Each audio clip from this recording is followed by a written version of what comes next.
break down this mystery. Grab a seat, we guarantee you're in wonderful company, unraveling these mysteries with Mr. and Mrs. E.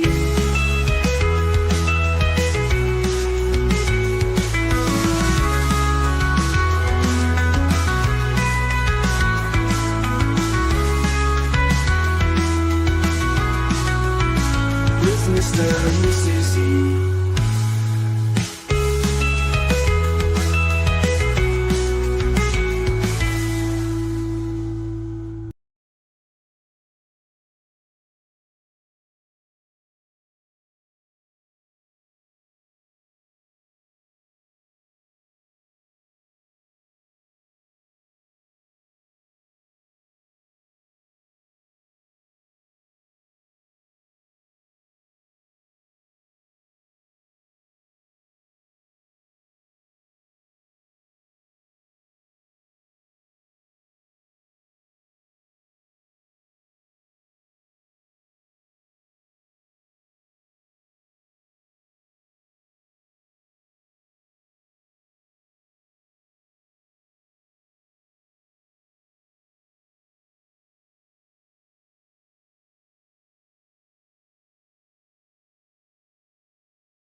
Launch sequence activated.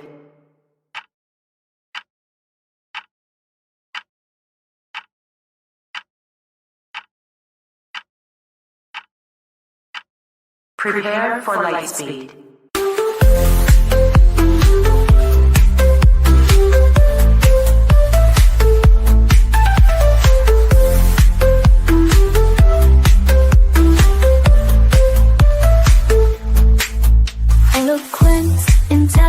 Keeping the missing relevant with Mr. E, Mrs. E. Let's not forget the sweet and E, and of course the best Granny, unraveling these mysteries. Stay a while and share your thoughts. Help us break down this mystery. Grab a seat, we guarantee you're in wonderful company, unraveling these mysteries with Mr. and Mrs. E.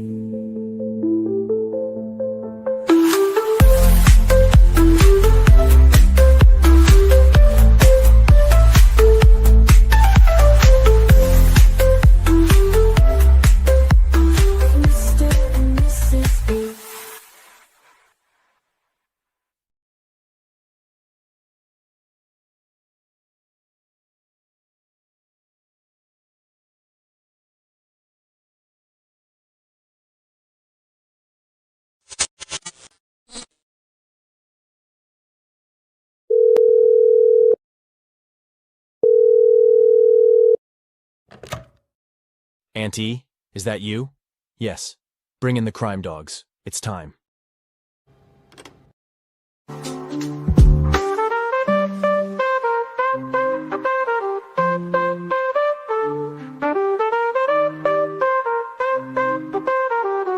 Unraveling these mysteries. Stay a while and share your thoughts. Help us break down this mystery. Grab a seat, we guarantee you're in wonderful company, unraveling these mysteries with Mr. and Mrs. E.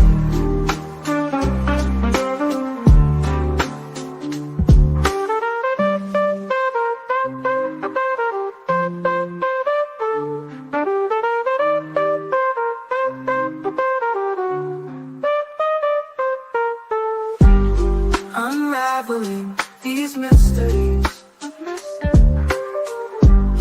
with Mr. and Mrs. E.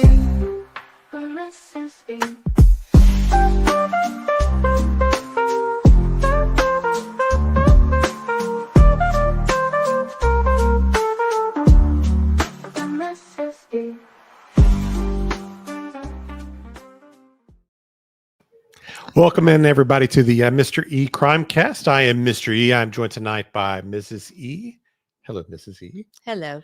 We do not have a guest to welcome tonight because, unfortunately, Auntie is feeling under the weather and she just I think this is one she would have really been excited to do. I know. Yeah. She would be all about this kind of topic tonight.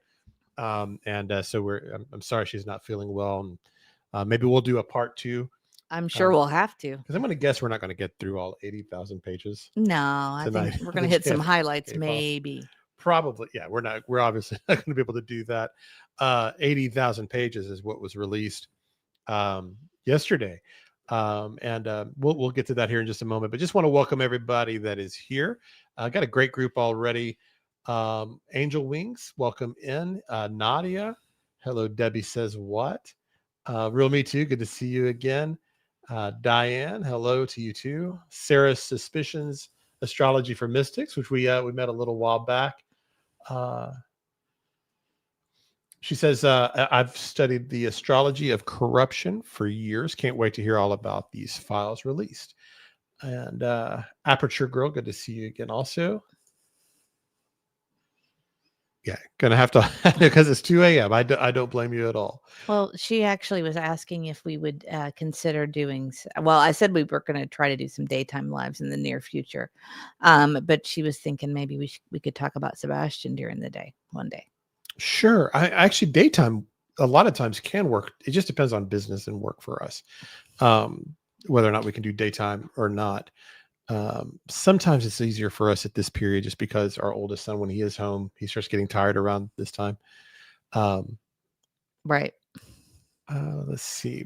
Rosebud, hello. Old McMary's Journal. Yes. Oh, nothing. I'm gonna have to step away and go pick up a child from school. So I was just helping him get started. Yes. I'll be back probably about a half hour. Making sure we don't have any snafus before my. Yeah. Do you want to go ahead and share a screen just to be sure you know how to do it before I leave? No, I that part of it I've got pretty well now, I think. If not, I'll just talk. Appy Girl is asking how Middle East doing. Good. So as far I know most of you know if you've been with us, Middle East, he had his brain tumor back in December removed, and he's been doing treatments, daily treatments, and we just did the last one this week. So that is a huge relief to all of us, not just because of the treatments and he can start to kind of recover and feel better, but also just the daily drive into Nashville. Mm-hmm. Usually around rush hours, kind of the scheduled times we would get. So that's all good, but he's doing well. He's doing great.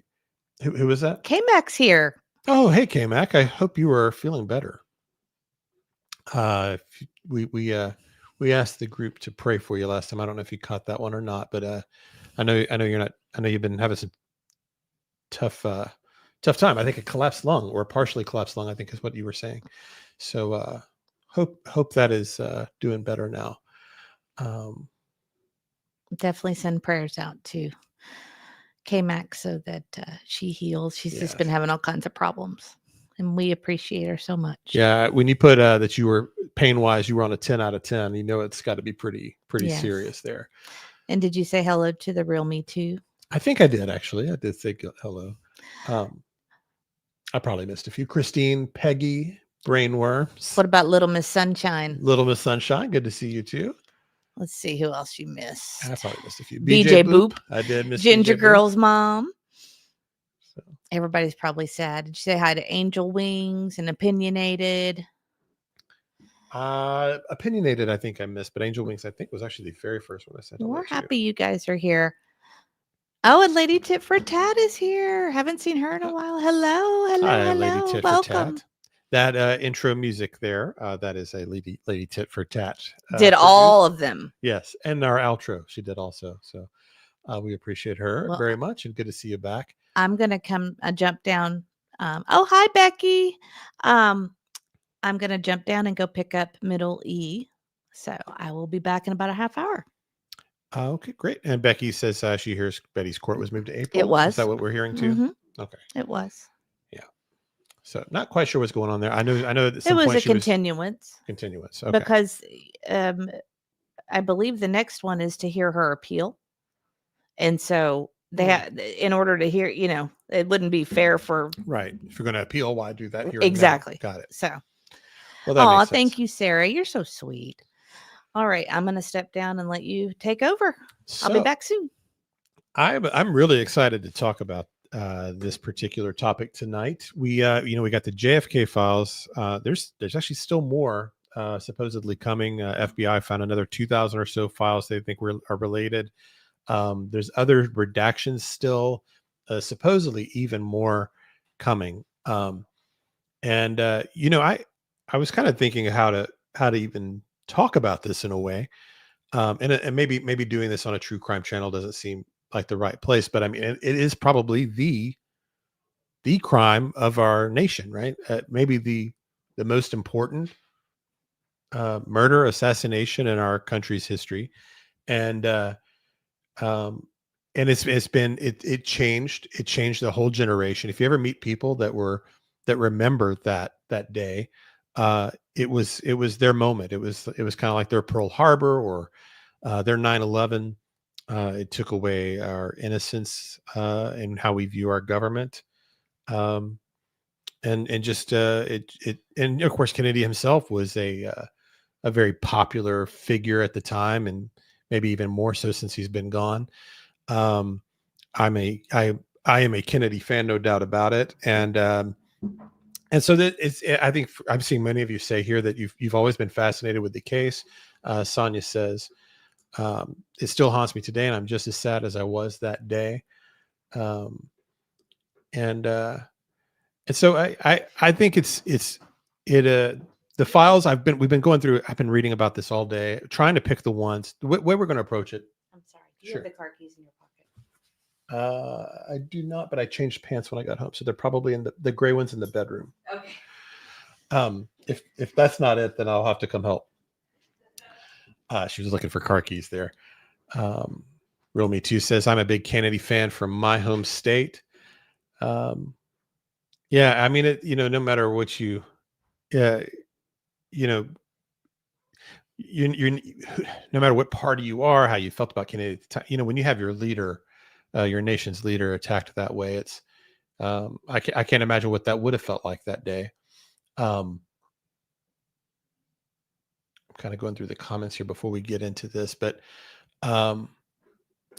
so anyway, I've been going through the files all afternoon, trying to find the ones that I think had the biggest revelations, bombshells. There's a kind of a lot of overall themes throughout.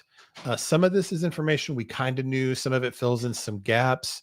And so there's really a lot. There's just so many people tied to it.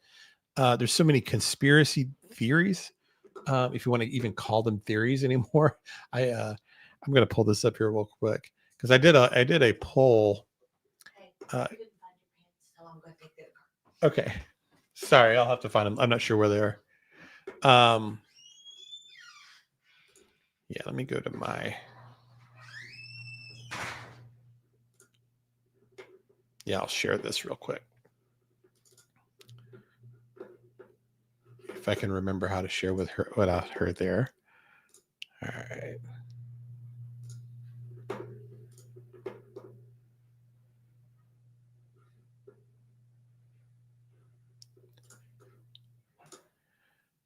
All right. So I did this poll today on X, and says, who do you believe is responsible for JFK's assassination?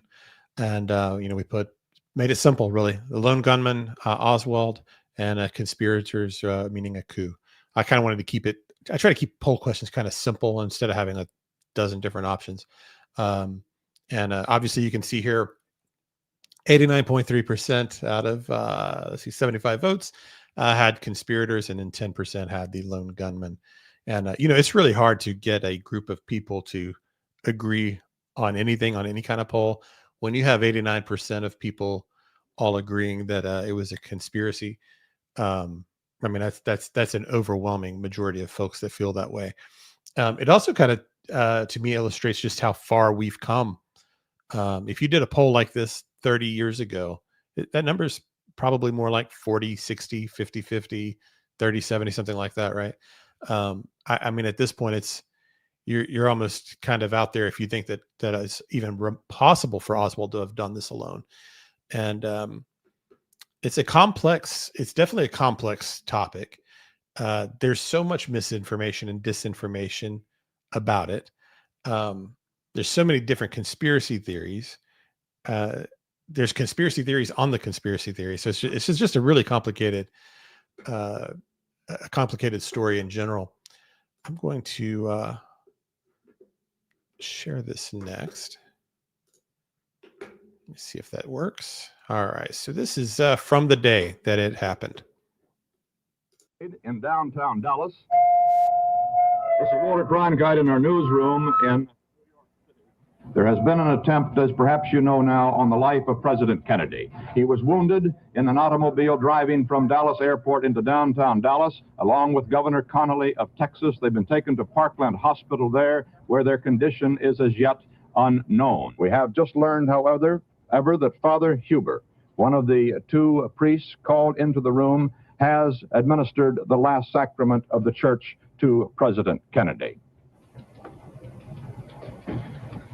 From Dallas, Texas, the flash, apparently official, President Kennedy died at 1 p.m. Central Standard Time, 2 o'clock Eastern Standard Time, some 38 minutes ago. So that, of course, is Walter Cronkite, and if you're not familiar, he was the news guy for that generation. I mean, everyone got their news from Cronkite. Whatever was going on in the world, it was through his lens, is how that was relayed to people. And so you just can only imagine what a shattering moment that was for people.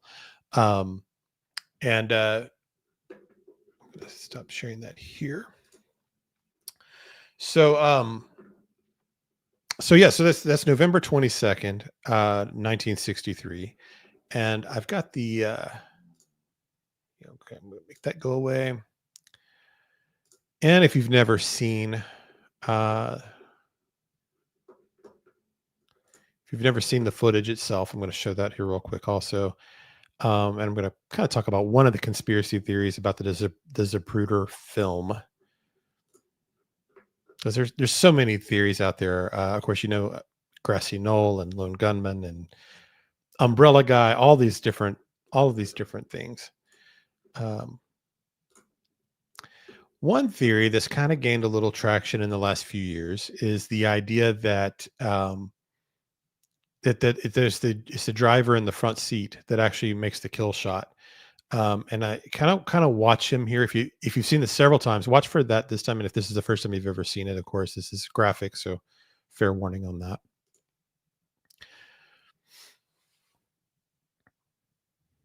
And this, of course, is Dallas, Texas, as the motorcade comes in. This is a pretty short clip.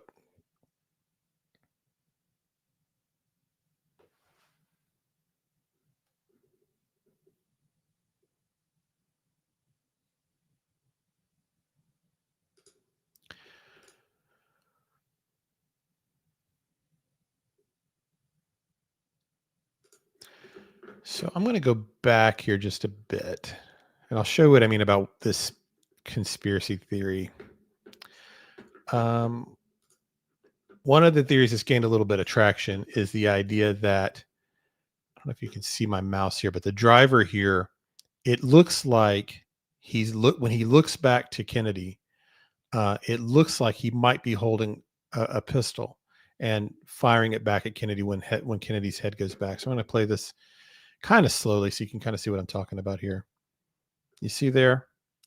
You can kind of see that little line right there that looks like some kind of weapon as he turns back. And then the really bad shot happens right after. And then the driver turns back around and then they speed away. So maybe that is what happened. But another idea is that maybe what that is, instead of being the gun, is that it is the sun, like the reflection off the glass on the passenger's hairline. So if you look at it that way, it's a little different. See, the passenger's kind of leaning forward, and then when he starts to sit back, and I honestly, I don't know if that's a weapon or if that is the sun glaring off his hair or not. I'm not sure, but this is definitely one of those theories that's gained a lot of momentum in the last few years, and certainly Well, let's just get through this part. See, the driver turns around. I'm not sure. I just really don't know. I could go either way on that, actually.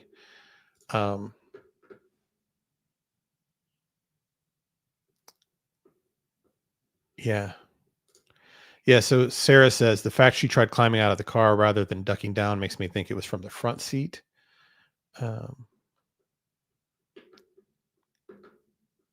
See what you guys had to say. All I know about the incident was the video, the varied angles that were potential shots from which window, and reenactment of the shot, and something about Marilyn Monroe knowing something.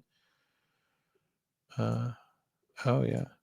So BJ Boop says she was 9 years old and this happened on her sister's birthday. Wow. Nanny Nut 65 says I was little and mom had the TV sitting on coffee table next to the wall. I sat on the floor, watched his funeral.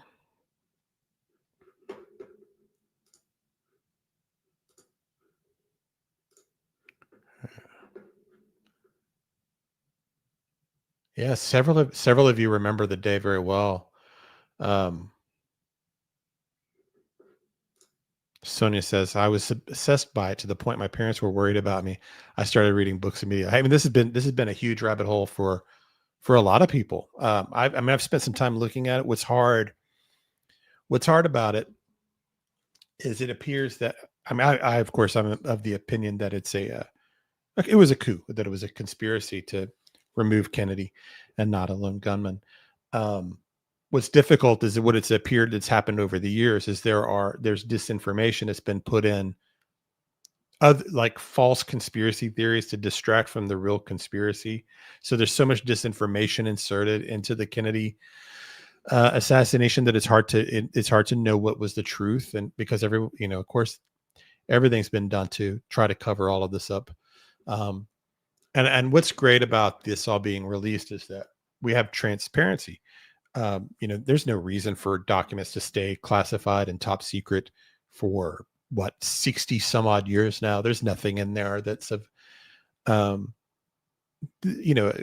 national security. We overclassify everything. We hide it. We hide way too much, and it should be a very limited amount that we keep from us to be able to have access to, especially 60 years later, in the most important moment of our history, maybe as far as assassinations go. We should be able to read through all of this and decide for ourselves what happened. It's a ton of information. People are going to continue to pick through and dig through and find other things. See, old McMary says, I still have scrapbooks I put together as a young child about it all. That's great.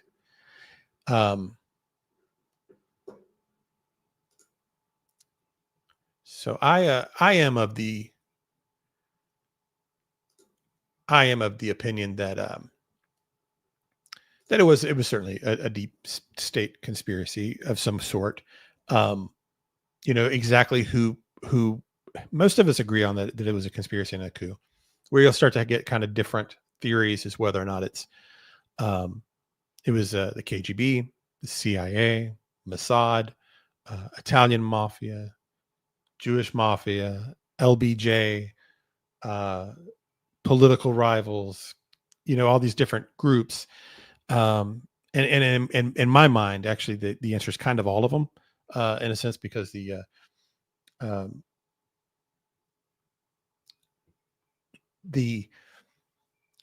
corrupt doesn't know boundaries, so the people that run our world, that run our planet, and that pull off things like this, you can think of them however you want. I've heard someone refer to it kind of as the super mafia before, kind of the global puppet masters that run everything in every nation, kind of behind all of our banks and all of our wars and everything. The cabal, whatever you want to call it. They have their fingers in everywhere. CIA, every intelligence agency, every newspaper, our media, our banks, big pharma, every industry, really. They're kind of connected everywhere, right? So it's to kind of say, oh, it's the CIA. I think it's kind of not true. It's people within the CIA, but being run by other people outside of that. I don't know that there's these kind of boundaries between all of these groups. Although there were certainly, I think, CIA folks involved.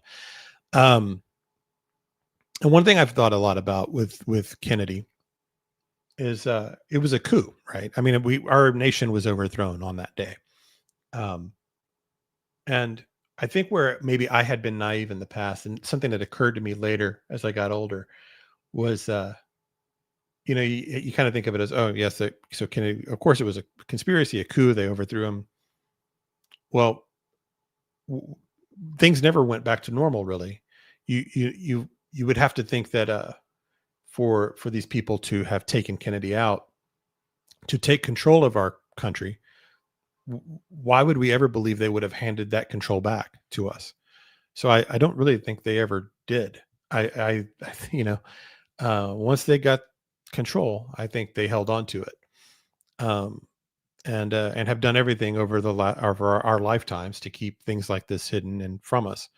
So it's really amazing that we are finally getting to pull the curtain back a little bit. These files, they don't have the smoking gun. They're not going to lay everything out for us, but it does give us a lot of insight into things that were going on.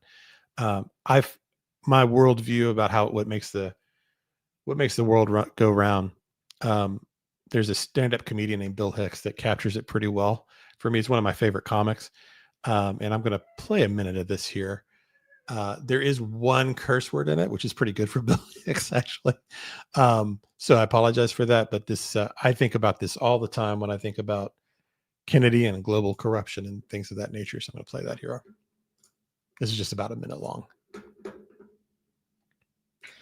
So, man, so he is one of my favorites, and he was from Texas. He was a huge JFK conspiracy guy. A lot of his stand-up was actually about JFK before he passed away back in the 90s. But anyway, that I think that things are usually funny to us because there's an element of truth to them, right? And that is hilarious to me because I think there's a lot of truth to that. So DJ is saying one of the possible motives during that time, JFK was interested in going back to the gold standard. Very well may have played a role. I mean, he was doing a lot of things to shake things up that was ruffling some feathers. It's just kind of hard to know. It's kind of hard to know exactly why. But there's certainly a lot of theories, and that's one of them. Gold. Our money system is probably a good guess. Let's see if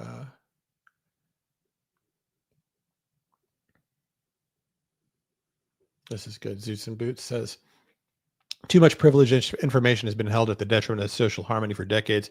Release the redacted documents and start unity in trust for government again. I agree. As much as absolutely possible. And I understand there are some things that have to be held back for different reasons, but this is too important to our history, and may be responsible for the reason things are the way they are today. Aperture Girl says, I finally get to say this live, but I find such joy hearing your son so happy in the background. Yeah, me too. Me too. His happy sounds are very pure, I think I have heard this too, that Nixon was a lot of folks were in Texas at that time. Sonia says, my very first instinct was Richard Nixon. He was in Dallas that morning for a board meeting at Pepsi. I was suspicious, but I don't believe he had a hand in it now. I don't either, but I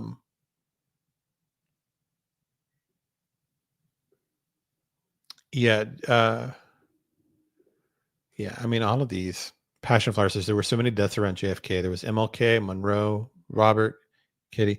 Yeah, and I think MLK gets mentioned in here in the files at one point. And so we're going to get into all that here in just a second too. So I just let's see what I've got here first.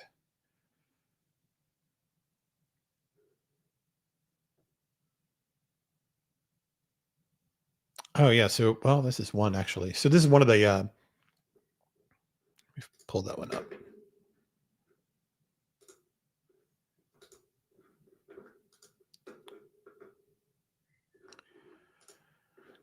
So this is actually kind of a conspiracy theory itself. Is where was George W. Bush that morning on that day? Because you'll hear about this sometimes. There's a picture of what looks like could be a young George Bush Sr. And he was, he ended up, he was CIA and eventually became head of CIA. And then of course, president after Reagan. And so there was some question about whether or not he was in Dallas that morning, but it's hard to verify that picture. I don't think it's him, but you'll see it circulated that possibly it is. So I'm going to read this memorandum from the files. At 1:45 p.m., Mr. George H.W. Bush, president of the Zapruder Offshore Drilling Company, Houston, Texas, residence Briar, Houston, telephonically furnished the following information to Ryder by long-distance telephone from Tyler, Texas. So not in Dallas.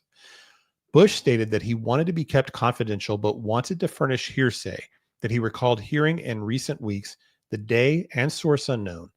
He stated that one James Parrott has been talking of killing the president when he comes to Houston. Bush stated that Parrott is possibly a student at the University of Houston and is active in political matters in this area. He stated that he felt Mr. Pauley, and then he gives a phone number, or Arlene Smith, another phone number, to the Harris County Republican Party headquarters, would be able to furnish additional information regarding the identity of Parrott. Bush stated that he was proceeding to Dallas, Texas, would remain in the Sheraton Dallas Hotel, and return to his residence on 11/23/63. And then he gives his office telephone number. So this is dated November 22nd, 1963. So the day of JFK's assassination. And supposedly he was at a, I don't know how you pronounce, I don't know how you pronounce the word, Kiwanis meeting. Is that how you pronounce that?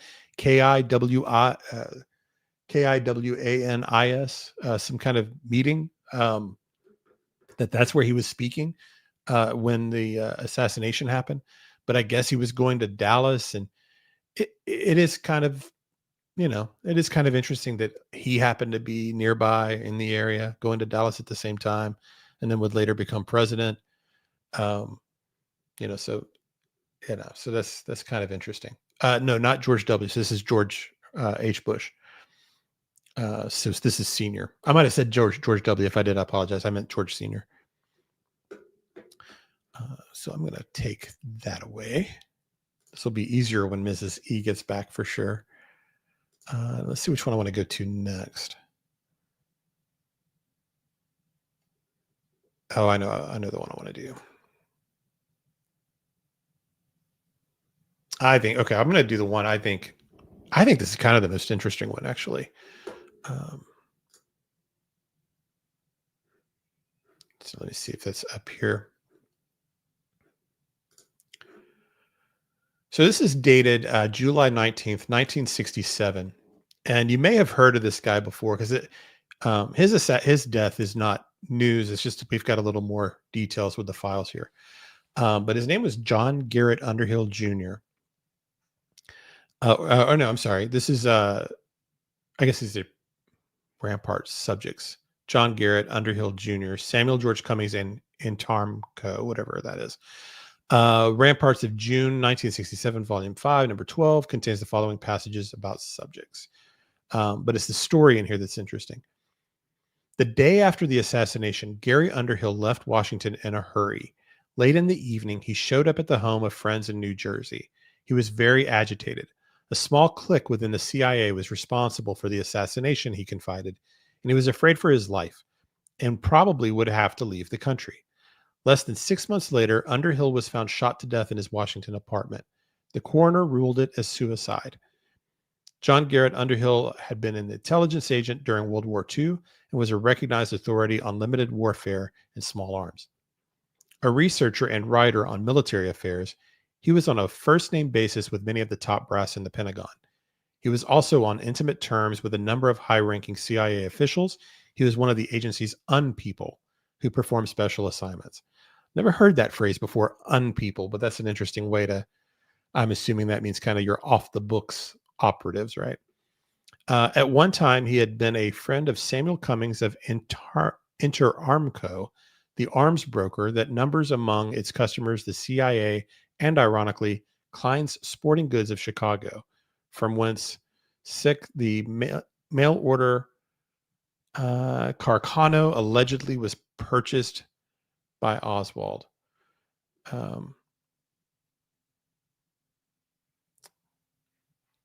Yeah, so he had an idea that the CIA was responsible, and then of course, 6 months later, he is supposedly found dead of a suicide. This is what I'm about to read here now is from Yahoo News. They go into a little more detail on that. Oh, I need to share it. Let me see if that's pulled up here. Okay.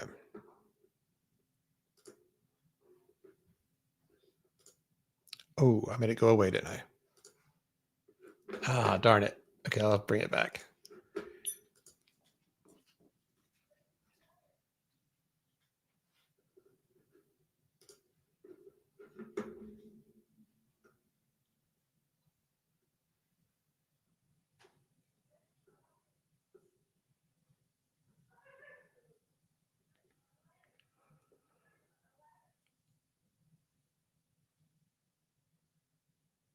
Let's see. Yeah, this is it. Okay, let me go back and grab it. Sorry about that.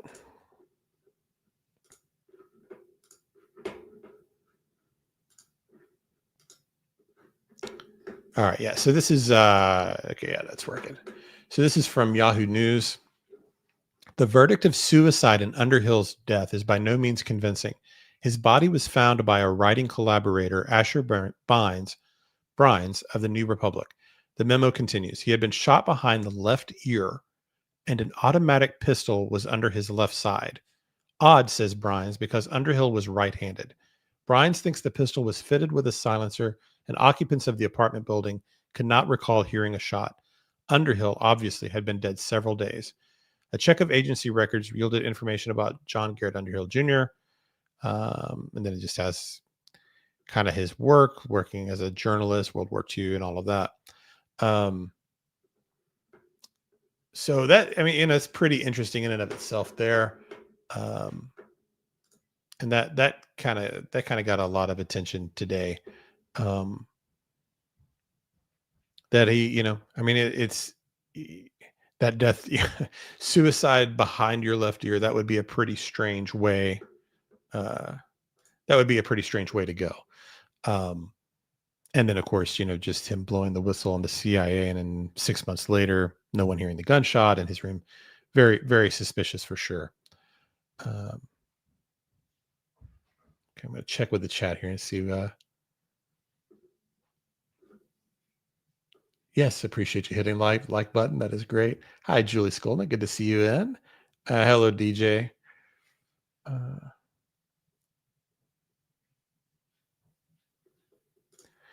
Yeah, K-Max saying people on X are going nuts about this story. I mean, it's the conspiracy theory of all conspiracy theories, right? I mean, really, when you think conspiracy theory, this is probably the story you think of. And you'll hear sometimes people say that even the term conspiracy theory comes from this.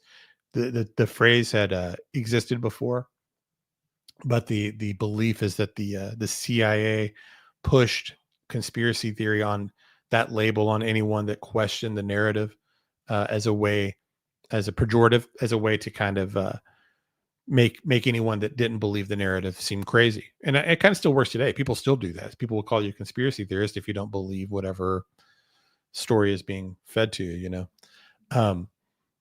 What I was reading about JFK and all of this today, just how it all played out. And I forgot some of this, but the Zapruder film, he sold those rights for $1.5 million, I think was the amount. And he had a stipulation that he did not want the kill shot shown. And for years, no one had seen it. I didn't know this. I didn't realize that it didn't really come out until a little over 10 years afterward, the full film. But by then, of course, the narrative was already set. Warren Commission had come back and said, that it was the lone gunman, a shot from behind, and all of that. And since nobody had seen the film that we watched earlier, you can clearly see, Kennedy's head rock back. And so if anybody had, for that 10 years, if anyone had seen that film, the idea of him being shot from behind would be ludicrous, right? But they had 10 years to kind of lay that groundwork and make that believe. And Warren Commission coming back and saying that was true. That's just it's just kind of amazing. And some people were allowed to see the film but not air it. And I think I was reading today that Tom Brokaw described, even without showing the film, described Kennedy's head as lurching forward. So not to be accusatory or anything at all, but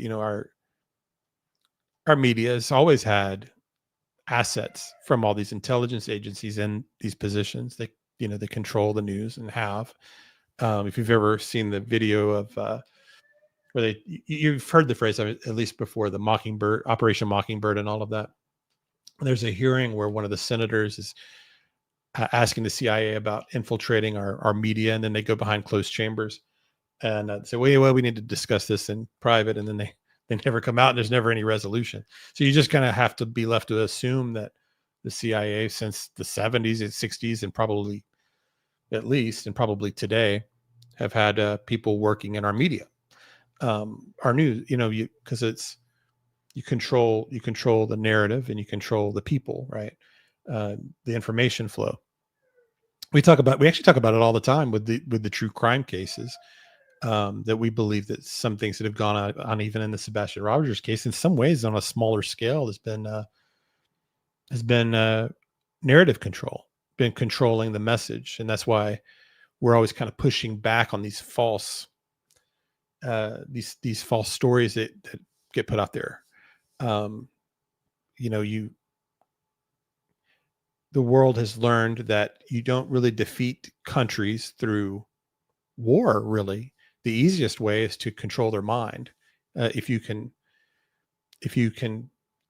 convince people, brainwash them, shape their view, then you don't have to go to war at all. You can conquer them by controlling the information flow, right? So anyway, that I was thinking about all of this reading that today, and that Brokaw played along, saying that the head clearly goes forward when it doesn't. Oh, you're right. It's Dan Rather, not Tom Brokaw. You're right. Sorry about that. You're right. It was Dan Rather. I was saying it. I was picturing the wrong guy. And I was like, you're right. That's right. And it is all about. And then Becky says, I'm not sure the files will show the truth. Big cover up. Well, that's one thing too. Like when you're looking through these files, it's everything that relates to everything in any way. So we don't even know if what we're looking at is part of disinformation. Also, if what we're seeing is also people trying to shape a narrative back then to cover themselves, it will be very difficult to ever sort through all of this. But at least we have the information, and then we can kind of decide what's legitimate and not for ourselves.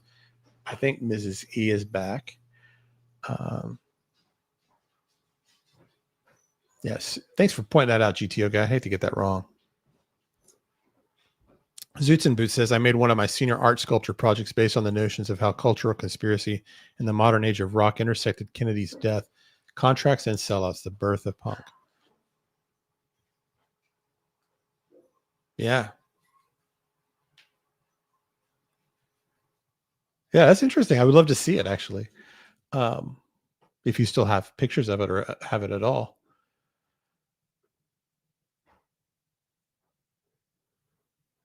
All right, so let's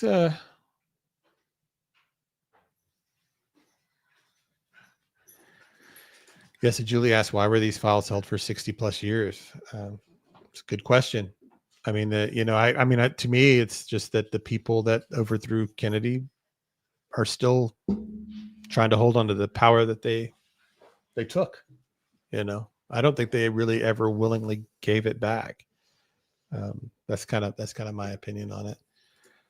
I've already done this. I'm going to close the ones out that I've done.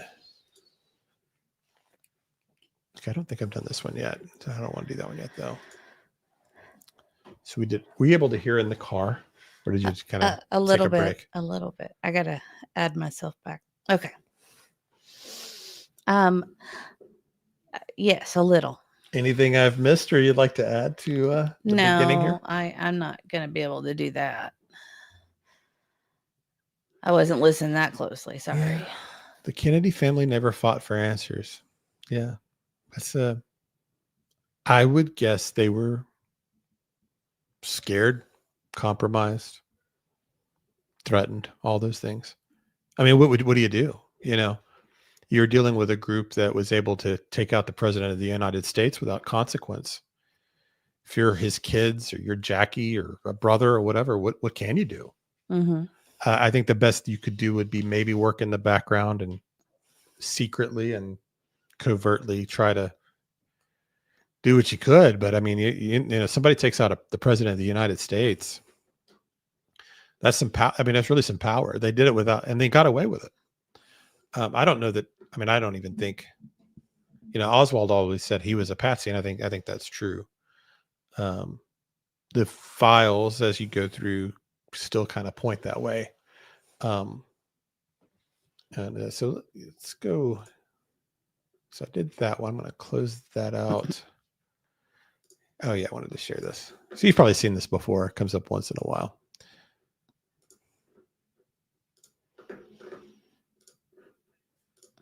Yeah. So this. Oh, that's this interesting. Kind of famous quote by JFK.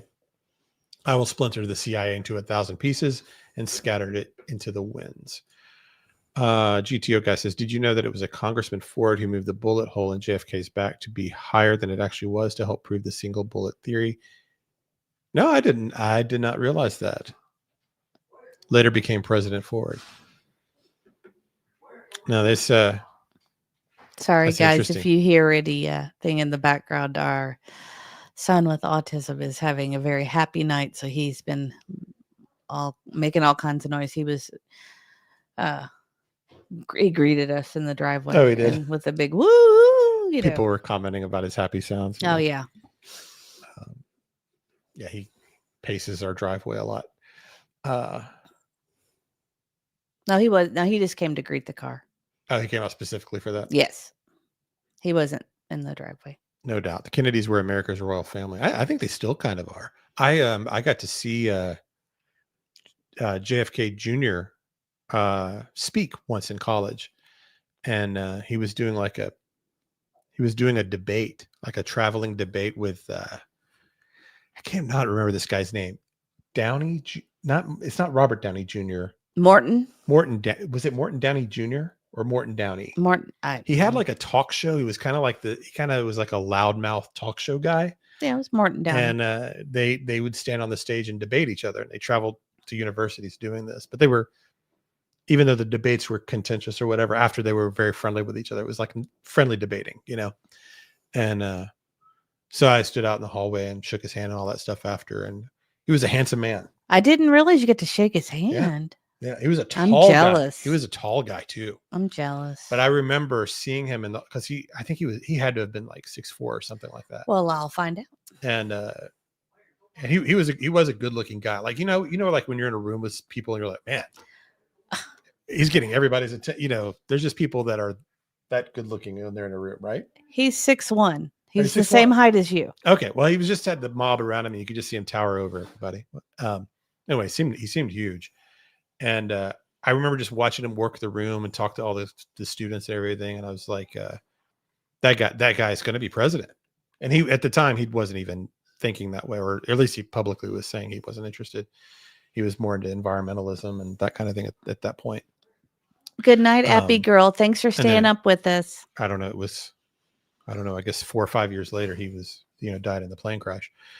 Maybe a little longer than that, actually, maybe more like 6 or 7 years. But anyway, he was impressive, and I was glad to. It's awful because he probably would have been our president at some point. And he wouldn't have been bad to look at. Oh, I mean, every girl had a thing for JFK. I mean, there's a whole Seinfeld episode about it. I mean, all the college girls that they were losing their minds over him. Absolutely. You and Rogue are the same height. And oh yeah, okay. Yeah. And JFK Jr. was that height. So he was 6'1". He was probably just because he was surrounded by a lot of girls. Unless you're my mom. My mom believes he's alive. but we won't get into that.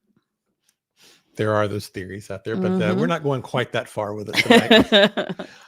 I'm good for the good conspiracy Yeah. theory, but JFK that one I was the don't youngest president we ever had. Yes. Oh yeah, that's right. I guess he was. Yeah. So I'm gonna tick Real that Me off. Too. I swear, she's just like everywhere. Oh, I didn't catch. She says, I was in Martha's Vineyard with my mom and kids when John Oh, crashed his wow. plane. She's Wow. everywhere. That's crazy. I do remember that on the news. That was I do That too. was awful. No, we've had a lot of tragic young people in our history for sure. So All I Need Is Jesus, Coffee, and True Crime believes he's still alive and well. So I'm going to do this one. This one was really interesting too. This particular defector. that's hard to see. I don't know how I'm going to pronounce this guy's name, but it's Sergei, Czornonoh. So I'm just going to say Sergei. Okay. And I'm not going to go for the last name whenever I see that. Yes, Mom thinks Elvis did live a long life. Real Me Too. Oh, I just got a text from her. I'm in trouble. Uh-oh, she's going to correct you. She says, yes, he is still alive. All right. That'd be great. That would be wonderful. It's a wonderful thing if it's true. Hey, don't stop believing. I didn't think she'd be listening. Oh, we're doing JFK. Of course she's listening. I don't know why you just don't write in chat, Mom. Yeah, we'd see that too. Yeah. It cracks me She up. likes to have that special access. She's to got the direct source. Yeah. So this is the handwritten part. I've got a couple of message or documents from this particular guy. His English, of course, is broken. But I'm gonna read this here. So this is dated March 15th, 1978, and this is written to the British ambassador. Dear Sir, I wrote this letter on February 15th, 1978 to Mr. James Callahan, the Prime Minister. I enclosed registered mail number, whatever. On July 18th, 1963, so summer before JFK's assassination. Julie Skolnick is correcting you. She said the CZ is pronounced CH. On this guy's last name? Yeah. Like Chornana? I don't know. At any rate. Yeah, I'm just going to go with Sergei for the first name. Or Sergei?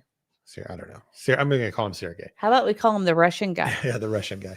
On July 18th, 1963, I was in London, England at the airport. Immigration officer number 175. I had no visa immigration. Placed me under house arrest. Mr. Smith in police uniform, Secret Service, brought me steak dinner, and police officer interrogated me. He asked me what the embassy of USSR say. What did you hear in Vienna, Austria?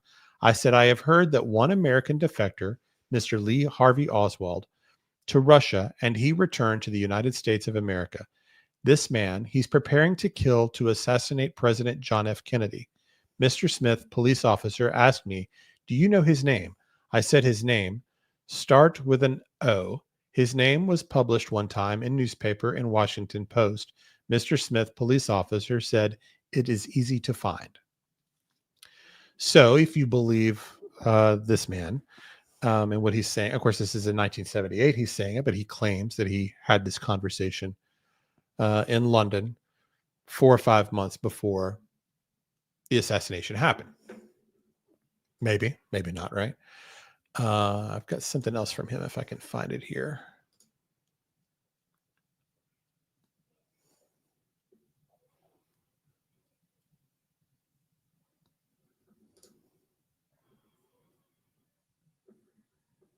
Oh, I know there's more with this guy. There is. There's a lot more. Yeah. Did you lose it?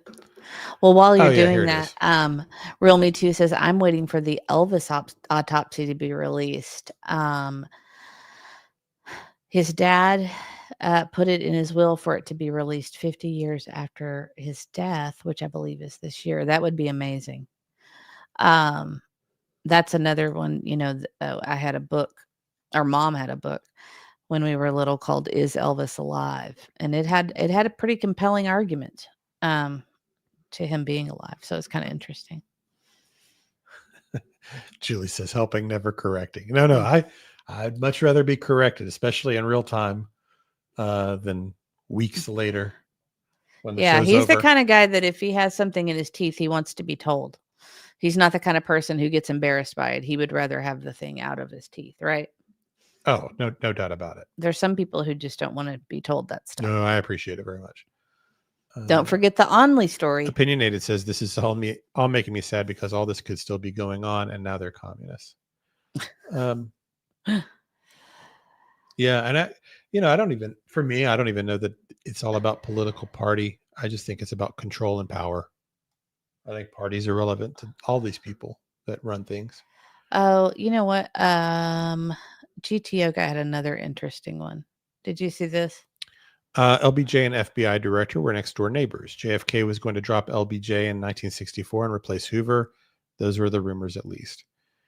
Yeah, there's a lot written about LBJ and what he knew, and it does seem that he knew what was happening and was. There's a lot written about him on that. That he was aware. And Julie's making fun of you. Only the Gonley. Yeah. So let me do this one here if I can find. I actually, Diane, I remember the day he passed away as well. I don't remember why I remember it, but I remember it. So this Wait, is yeah. It might have been on. I need to look when he died because I feel like it was on my mom's birthday. I don't know. So we have this is I'm wrong. more from Sergei, also in 1978. So this is to Mr. Price. I'm not sure who Mr. Price is, but this is a retyped letter. I visited Mr. Ferry, Deputy District Attorney, on August 16th, 1977. I told him in the office that FBI agents and Secret Service use police department to harass me. Police department do supply pencil of anesthesia gas to the manager of the building I live. I'm just gonna stop for just a second here too. There are some themes that are in different files. I don't know what we're going to be able to get to tonight. I think this will have to be a running series that maybe we do it every so often because there's too much and there's too much to like absorb right now. One thing that's going to keep coming up are the methods and things that our government does. Can I clean your glasses? That are not particularly great. I can do it. They're not exciting. And so, we cross some lines. Oh, K-Mac says definitely a running series. So if K-Mac says it happens. Yeah, K-Mac was our first supporter. So K-Mac has a lot of sway. She has a lot of sway. No doubt. No, I do think it is because it's nice to talk about other things. I know that we're going to talk about the Cole burger in the future. Yeah, we've decided we're going to do that one for sure. And I'll tell you, I was listening to Allegedly Innocent today when she did some Lori Daybell stuff. That was fascinating. Yeah, that is good. So if you catch what he's saying here, they supply a pencil of anesthesia gas to the manager of the building in which he lives. Okay. The manager, I don't know if that's donor, used certain people to freeze me by anesthesia gas, then push drugs, poison in my mouth to torture me, to take my sleep away, or bleed my rectal. And they use many other chemicals to brainwash me, to use me in political assassination, which I refused. So it sounds like what he's describing there is they were torturing him to get him to do. Which we hear these stories sometimes, that especially back in this era, that this kind of with the drugs. Do you have a pen? Can I borrow a pen? Was used to try to attempt brainwashing to create these, cells of agents, right? To do deeds like this. Of course, we don't know. This is just his story. Dreaming of blue skies and sandy beaches. I'm going to write that down, and we will look into it. She wants us to cover. I'd like to see you all cover the Brian Schaefer case as well from 2006, missing medical student from OSU in Columbus, Ohio. So we will definitely look into it. So, with all of the stuff that's in these files, it's just everything. It's just it's not even organized. It's just all kind of, it's not in any particular order. It's just all the stuff. So what we think of this written statement is just, you kind of have to use your own discernment of the truthfulness of it or not, right? But at least, this is just the story he's telling. Your pen is leaking. On January 20th, 1976, in Sacramento on 8th and I Streets, men came up to me from police or post office, U.S. Department of Justice, and freeze me by gas and told me to take a gun, pistol, and we will tell you where to go to shoot, to kill Mr. Sergeant Shriver. I refused. Manager, Mr. Seisel of Marshall Hotel, call on the man to tell me this on the street. Like I said, this is his broken English, so it's, in February 1976, police intelligence told me that assassination will not happen here. How about to move to Maryland State? In this letter, I ask you to get report from Mr. Frederick S. Baker, MD, colon and rectal surgery on January 31st, 1978. Then he gives his phone number. I do bleed today very much and I am weak. In this letter, I ask you to give restraining order or respond to me what could be done. The right wing in America made record to use me in assassination. I refuse. I am human and I like to be treated as human. Police put frame up on me just to take advantage on me. Police use lie. Police use mental case to take advantages on me and tell me that right wing do use such people like me. To prove, I enclose copy midnight, June 14th, 1976. Also, I enclose copy letter I sent to Mr. Ted Sheedy, supervisor, on January 26, 1978, and copy of his reply to me. So, if this is true, then these kind of methods are really disturbing that that's ever happened, and hopefully not still happening. But, that's a nightmare. That's awful. Hi, S. Butterfly Kisses. Just saying hello to everybody. Yeah, and I forgot to say hi to Dreaming of Blue Skies and Sandy Beaches. Yeah, if you see anything you want me to highlight on the comments, do that. No, for I me, could. because I can see do it that. while Zoots and Boots is going to be doing some studying before we do our next session. Yeah, I need to. There is so much on all of this. I bet you Real Me Too could get up here and school us all. How much you want to bet?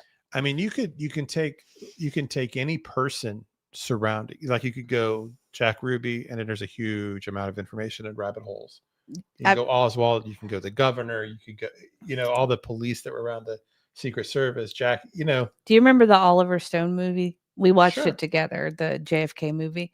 I would actually like to go revisit that. Yeah. To watch that again. Because it's been, gosh, how long is it? We watched it on video. We watched it on video together. Oh, I saw it. No, I saw it in the theater. I'm sure you did. Yeah. I'm saying you had me watch it on video. Yeah. But even then you have to wonder if we believe, and I do, that CIA and all those people kind of have their hands in every industry. What kind of movies did they allow to be made? Were they shaping a narrative there too to try to? Well, right. Give you some of the truth, but not all, right? I think that there's a lot of things that are, I don't know, that the government has its hands in that we're not even aware of. Oh, yeah. So everybody's responding to the GTO guy. What did he say? I don't know. I was trying to scroll back to see. Oh, okay.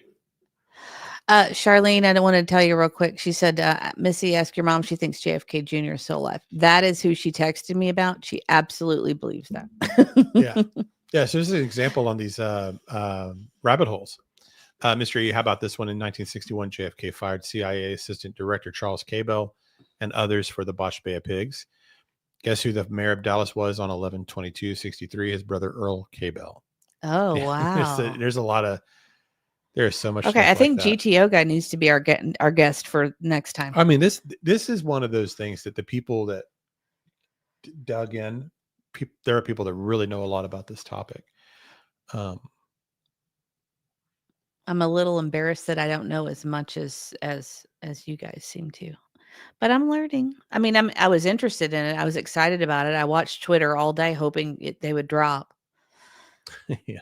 I made a thumbnail even before they dropped, just because I was excited about it. GTO guy says no. No, you don't want to come. No. Oh man. Oh well. Oh, I'm sorry. Rules of engagement and the changes in government structures in the 60s, 70s, the real madmen have changed. True. Yeah. Yeah, real Me Too probably could too. Gymnastics says, I agree, Mr. E. There are many questionable characters.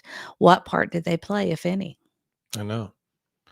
And you want to know sometimes, like, how many of these things are red herrings and aren't really, like the George Bush thing where people said that was him, right, standing on the sidewalk. There's that picture. I don't think it's him, actually. Oh, I didn't But it see. I might haven't looked be. at it up I mean, close. it could be. I'm but good with it's- that stuff. So, Someone showed a picture of another officer they think was, and it favors him too. opinionated says because we're younger. That's true. And K-Max says, Mrs. E, my focus is STEM and autism. Oh, I know that. I'm out of my element. However, it's always fun to learn something new. Yes. And I think that this is a mystery. I on the thumbnail, I put the, I forgot what I put. Something about, it's a deep dive into America's #1 unsolved crime. So, what was I going to say? So that's kind of how I feel about it. So this is another retyped letter from Sergei. But this has some different stuff in it that was interesting too. This is the one that I am excited about. So This is the one you wanted. I'm so happy you didn't do this while I was gone. Okay, yeah, perfect. if there's any others that you wanted, I mean, there's so many. I've seen a ton today. I've This in particular blew my mind. So I wish you could make it bigger. Let me see if I can help you.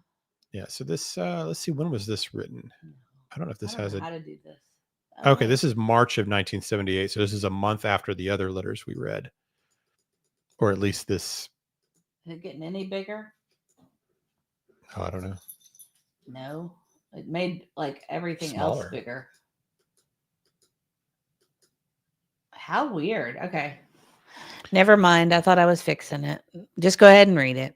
All right. So this is written to the Russian ambassador, Embassy of USSR in Washington, D.C.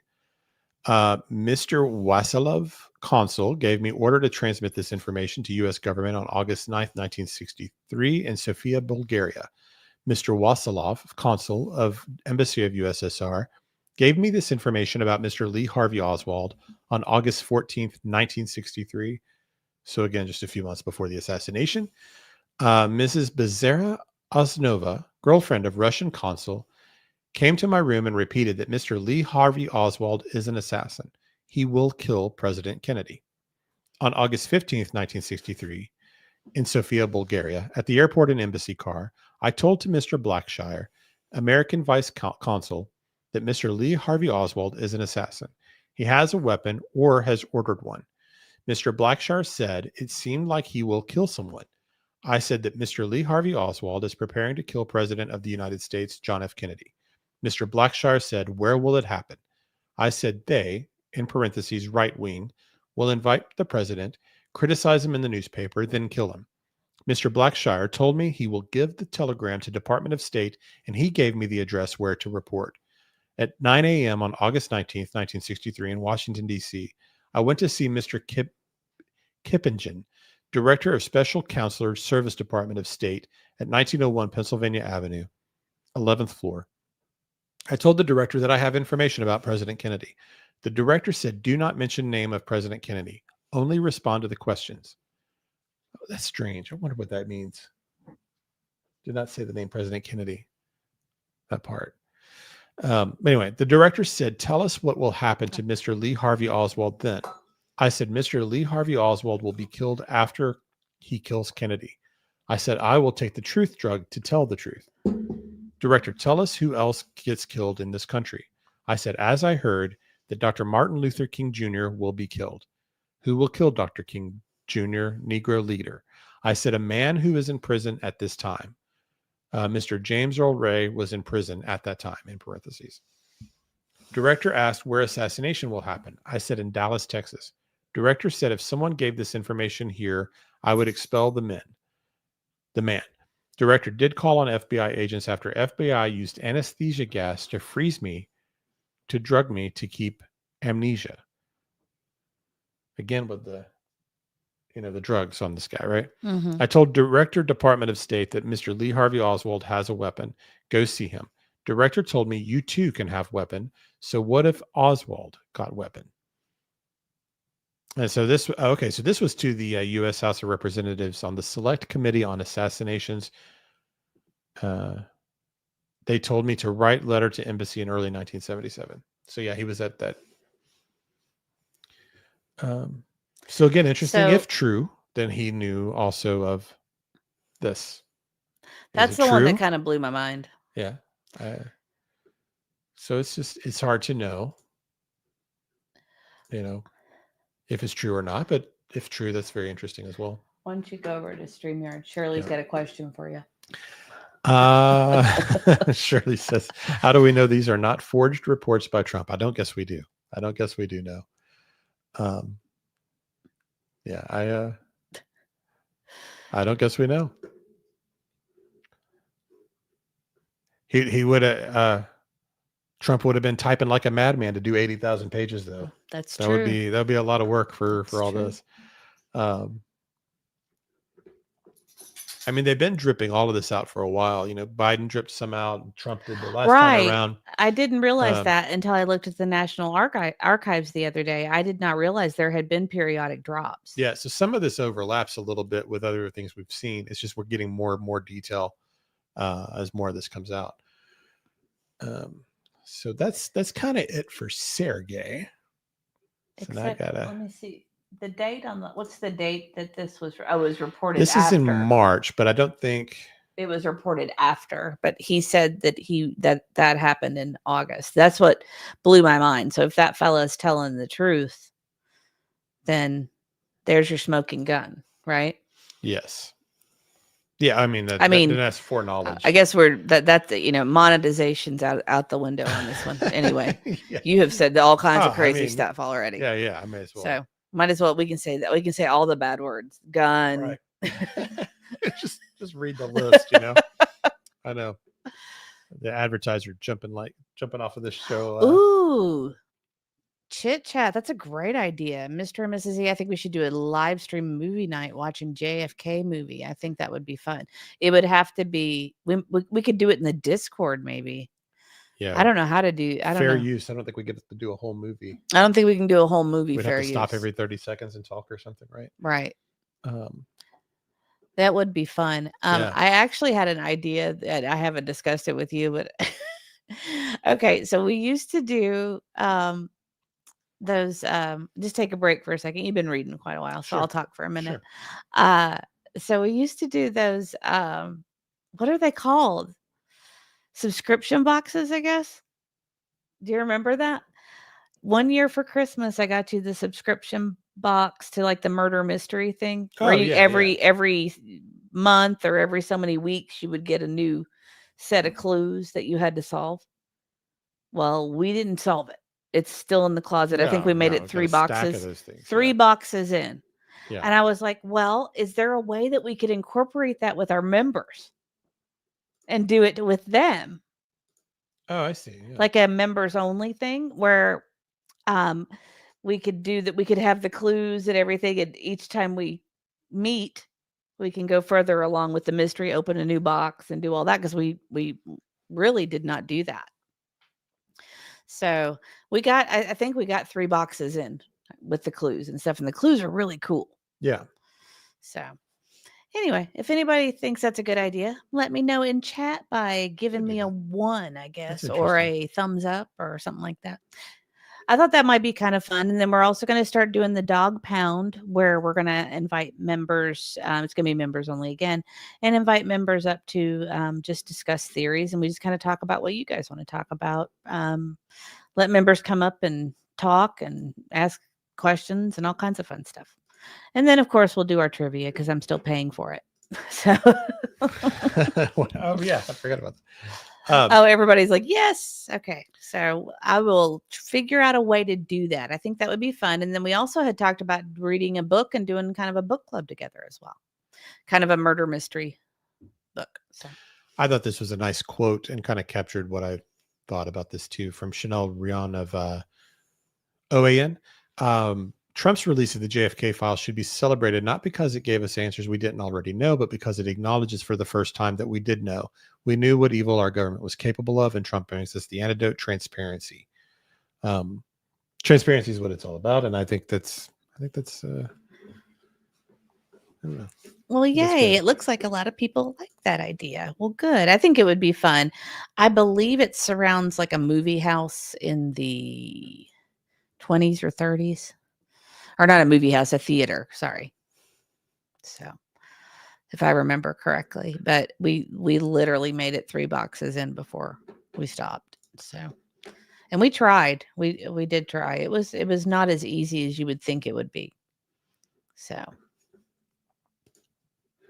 Okay, so I'm going to pull up. So we're going to kind of get a lot of this too. Gets into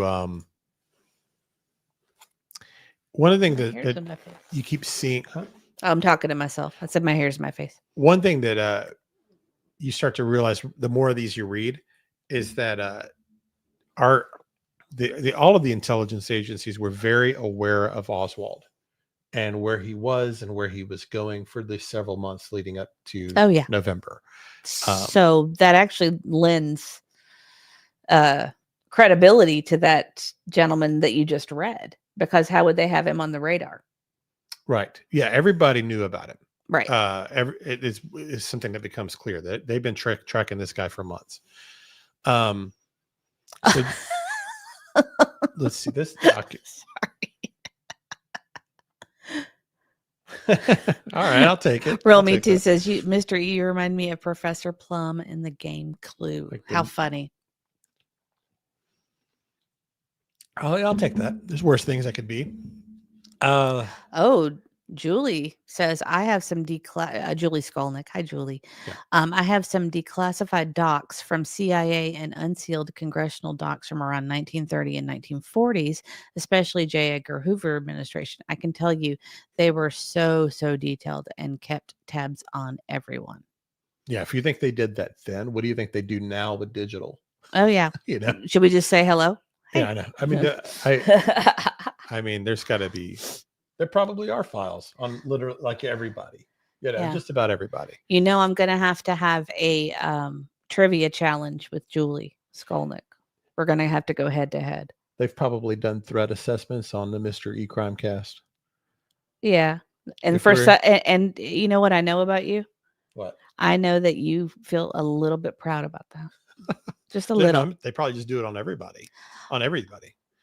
Well, I tried to get tickets for the inauguration and we did not get accepted. So we didn't. We're on the list. did you hear what I said about Julie? I said I'm going to have to go head to head with Julie on some Brady Bunch trivia. Well, she beat you last time, right? No, I think she ended up being right. no, it was okay. We were both right. This is the way I see it. Now she might disagree. Okay. She might go live right now and disagree, but I was thinking of one episode and she was thinking of another.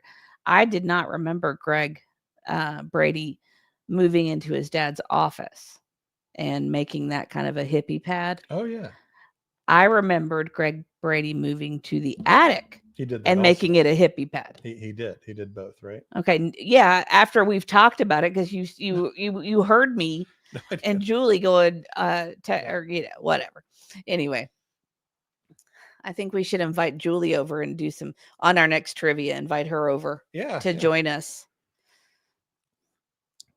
So this is. I'm not quite sure what this is, but it's because She says she's ready. a lot of She's it, a lot of fun. There's a lot of handwritten stuff on all these files. Some of it's just illegible completely. And there's no context on some of these things. I'll let you know when we do our next trivia. Oh, came back. It's sad. Almost 100 likes.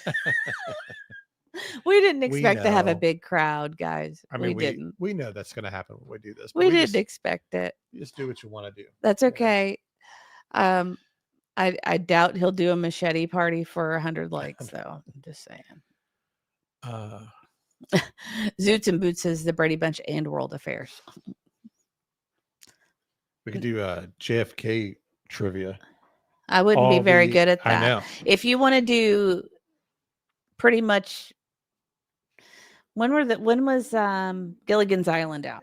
Pretty much Gilligan's Island on up on TV trivia. Yeah. Not in the past 5 years though, because I streaming and stuff. But I can pretty much do TV and movies up to that point. Yeah. And probably music. And we won on a cruise. We got every single one right. Do you remember this? We were on a Disney cruise once and we did movie lines. And it was 50. And we got all 50 correct. So between the two of us. Now he did help a little bit. So thanks, Nanny Nut. Welcome. That's sweet. Okay, I got him off topic. I'm gonna let him get back to it. He's giving me the look of what did I miss? Well, thank you. Oh, that's sweet. Thanks, K-Mac. I got him off track because I tend to do that. So I'm gonna let him get back to it. I'm getting that look of I want to get back on track. No, it's okay. I just you know me. I know he's all business. Just keep it going. And I want to talk Gilligan's Island. We've got 7,998 pages, 79,000 whatever pages ago. Sounds like the song. I know. 79,900. I wonder if anybody's going pages to on the actually try wall. to do all 80,000 on a stream like this. I would say some of it's Most just people are nonsense. like just feeding it to Grok and trying to. Actually, that's funny because Auntie's not feeling well and she wanted to contribute, so she told me to go to Grok because someone has fed all 80,000. Yeah, but Grok's so fallible. It's not the same. It can't pick up on nuance and. You're right. Like that. No, you're right. That's the bad thing about AI. Maybe next year. Yeah. So anyway, this is dated 1982, and this name Kostikov is one that comes up a lot. Hi, blessings. Please refer to our conversation of May 6th. Kostikov, born March 17th, 1933 in Moscow, was posted to Beirut in 1978 as the first secretary and may still be there. He is identified KGB and served in Mexico City from 1961 to 71. There is a reference to him on page 307 of Barron's KGB, which suggests that he may have been Department 5. We do not appear to have asked Leelin about him and are now doing so. I don't know who that person is, but then it says, we also note that Epstein and Legend claims that according to a CIA telecheck, Kostikov was Lee Harvey Oswald's KGB case officer in Mexico City. So interesting if that's true. According to Barron, Oswald was in Mexico between September and November 1963 and was seeking to obtain a Soviet visa. There was certainly a KGB interest in Oswald, although according to Nosenko, this was defensive. And we'll talk about Nosenko a little later on too. Man, GTO guy is with it. I mean, people that know the JFK stuff know it. Mrs. E. Gilligan's Island was filming their first pilot. That's weird that of all shows for me to mention. Maybe you subconsciously knew. Ooh. They were filming their first pilot on 11/22/63 when they got the news. I did the studio tour when I was a kid and drove over the island, the lagoon. They showed us It's the same studio tour we did when we went out there, but I didn't get to see it. It's not. It's a parking lot now. Yeah. But I remember how weird that was because I loved the show when I was little and looking out over that and you see there's a lagoon amongst all this concrete. Right. And in your mind, it's an island. And in my mind, it was definitely an island. It was trippy to see it that way. I wish I could have seen it. I'm going to see if I can find pictures of it. The reason for our current interest in Kostikov will be obvious. As you are aware, our embassy in Beirut in common with other Western missions, has been subject to threats and violence in recent months. And in view of earlier hostile attentions from the KGB, we have been reviewing our records of KGB staff in the area who might have been involved in promoting strong-arm tactics. We would be grateful for your views as to whether the KGB are likely to be behind any of the recent incidents, possibly through the Syrians, and for any information on Kostikov and his activities in Mexico and in Beirut. In particular, what are your comments on the Oswald story? Can you confirm that Kostikov is still in Beirut? Is there anyone else in Beirut or Damascus whose trace record suggests an active measures role or worse? We should be grateful for an early reply. And as I said on May 6th, we will treat anything you can tell us on a strictly service-to-service basis. Except for 40 years later when we get to read it, I guess. So possibly his handler, I guess, is what they're getting at there, right? Mm-hmm. At least that's what they're alleging. I have to show Julie But something. that's sort of in dispute. That may or may not be the case. So we're going to go do some more on Kostikov. Okay, are you changing documents? Because Mhm. Julie, are you still here? I got to show you something. Yeah, and I'm closing out these tabs so that I don't lose track of what I've already done. You want to post something up? I just want to show her something funny. Hold on. Is Julie still here? Okay, you ready for this, Julie? You're going to laugh. Oh, you're going to laugh. Oh, that's a water break for me.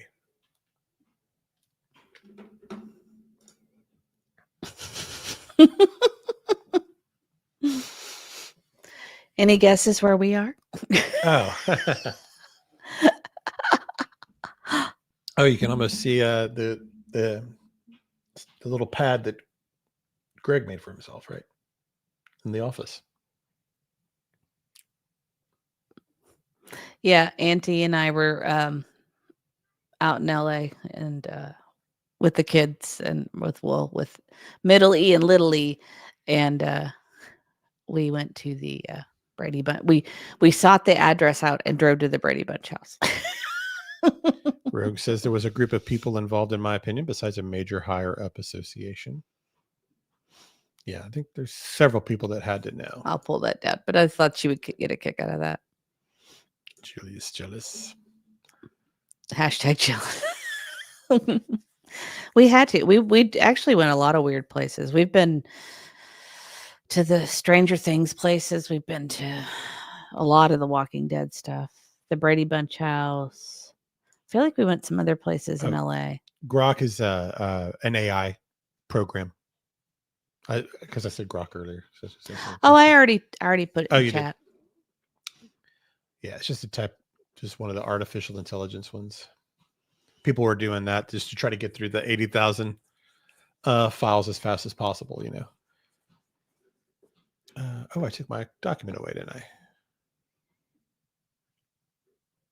I was trying to see. Oh, you took it away. I didn't take your document away. It's still there. There we go.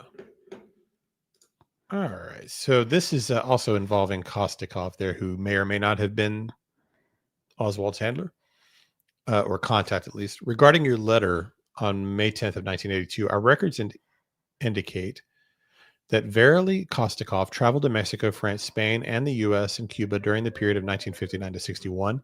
In 1961, he was assigned permanently to Mexico City as a consular officer and served there until 1965. He was variously described as a translator, vice consul, and attaché. During this tour, he attempted Attaché. During this tour, he attempted to cultivate a U.S. government employee assigned to our embassy in Mexico City. Basically, anytime I see anybody working at an embassy, I just assume they're a spy. Okay. If anybody is a diplomat, an ambassador, You just think consular, translate, I just assume they're a spy. that's funny. If you do that, I think you're probably right most of the time. That's really funny. In September, October 1963, Lee Harvey Oswald approached the Soviet embassy in Mexico City in an attempt to get a visa allowing him to return to the USSR. Kostikov, as a consular officer, handled this visa request. We have no information which indicates any relationship between these individuals other than for the purpose of Oswald's making his visa request. Oh, okay. So maybe that, I guess what they're saying here is he may not have been a handler for him, even though that was being implied earlier, right? Mm-hmm. Kostikov returned to Mexico City for a second tour of duty in July 1968. During this tour, he was again assigned to the consular section and was a second secretary. It appeared that he was tasked with following the activities of the Central American Communist parties and left-wing groups, and he met often with members of these groups, reportedly providing them with funds and technical guidance. In July-August 1969, Kostikov made an unusual TDY trip to Moscow, lasting 3 weeks. His family remained in Mexico. In July 1970, he made a 4-day trip to Havana. Kostikov's tour in Mexico ended unexpectedly in September 1971. Our information indicated that he was not due to leave for another 3 to 4 months, and at the time of his departure, there was some speculation that the suddenness of his departure was due to the fact that he was known to Lyelin.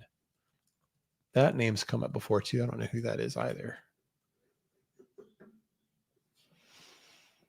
Everybody's putting Brady Bunch quotes in the chat.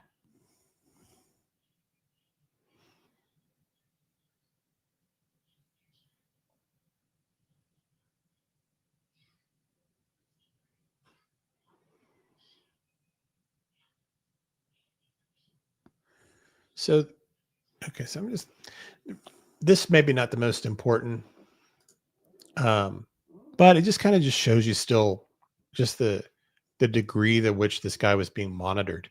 So this is a discussion between a member of the senior division and COS Helsinki concerning timetable of Oswald stayed in Helsinki. At 0900 hours this morning, I talked with Frank Freiberg, recently returned COS Helsinki regarding the Warren Commission inquiry concerning the timetable of Oswald's stay in Finland in October 1959, including his contact with the Soviet consulate there. Copy of the commission letter of 25th of May, 1964, the state cable of 22nd May, 1964 attached. Yeah, so just, I mean, they're just really digging in on him, you know. Track, I guess this is going back and trying to track everywhere he went. Oh, sorry. Everybody said that Angel Wing says Mr. E sounded like CP trying to say machete. Attaché? Machete? Yeah. Uh-oh. It'll be the attaché machete party. As you said, my family was talking to you. Attaché machete. That's so funny. That's hilarious. And Dreaming of Blue Skies and Sandy Beaches wants to know, I don't want you to look at chat. Okay. Do you know who George Glass was on the Brady Bunch? Marsha's Jan's crush. Is that your final answer? Make believe crush, right? He was her made up boyfriend? Yeah. Yes. Yeah. George Glass. Yeah. Yes, I remember. I watched a lot of Brady Bunch too, but I just don't remember. I don't remember all that well.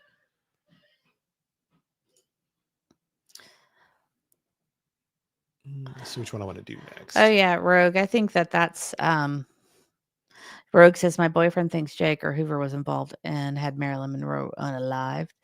He also thinks that the Kennedys had ties to the mob. I think that yeah, I mean that's the mob stuff though, right? That was pretty well known, right? Yeah, probably. Yeah. Yeah.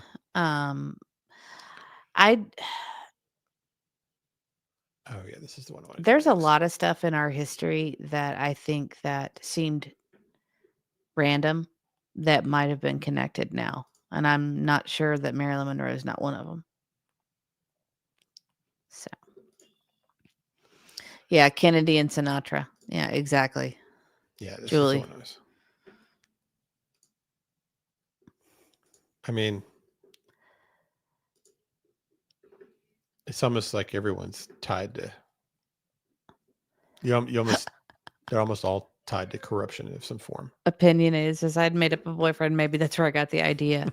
I'll tell you, I think that that's probably what's lacking in society today is not enough people have watched the Brady Bunch. That's how we're going to turn it around. We're going to turn it around. I think that they should be mandatory viewing for all children. Now we've done a good job of bringing our kids up on 80s movies and some 80s and 90s television, but We haven't done good enough because we haven't done the Brady Bunch. I tried to do the Brady Bunch. They watched some. And that's simply because I wanted them to eventually watch the Brady Bunch movie because it was absolutely hysterical to me. We haven't done a good job. I want them to watch Family Ties, Mm-hmm. and I want them to watch the Brady Bunch. I don't know if do you think Gilligan's Island would hold up? It does for me. I still laugh at it, but I mean, they're teenagers now, so I don't know if as much as when they were little, but they watched some of that stuff when they were little. they did watch Gilligan a little bit. Now, Yeah. Little E digs Little House on the Prairie. That's another mandatory show. Yeah. Yeah. Anyway, sorry. So I liked this document. There's actually two people in here that get brought up, and they're both interesting. But the first paragraph here. So let's see if this has the date. So this is from that's September a good point, Rosebud. 14th, 1993. You have to read it because I can't see it. It said that Kennedy's father made deals with the mob for votes, and those promises were broken when Bobby went after them.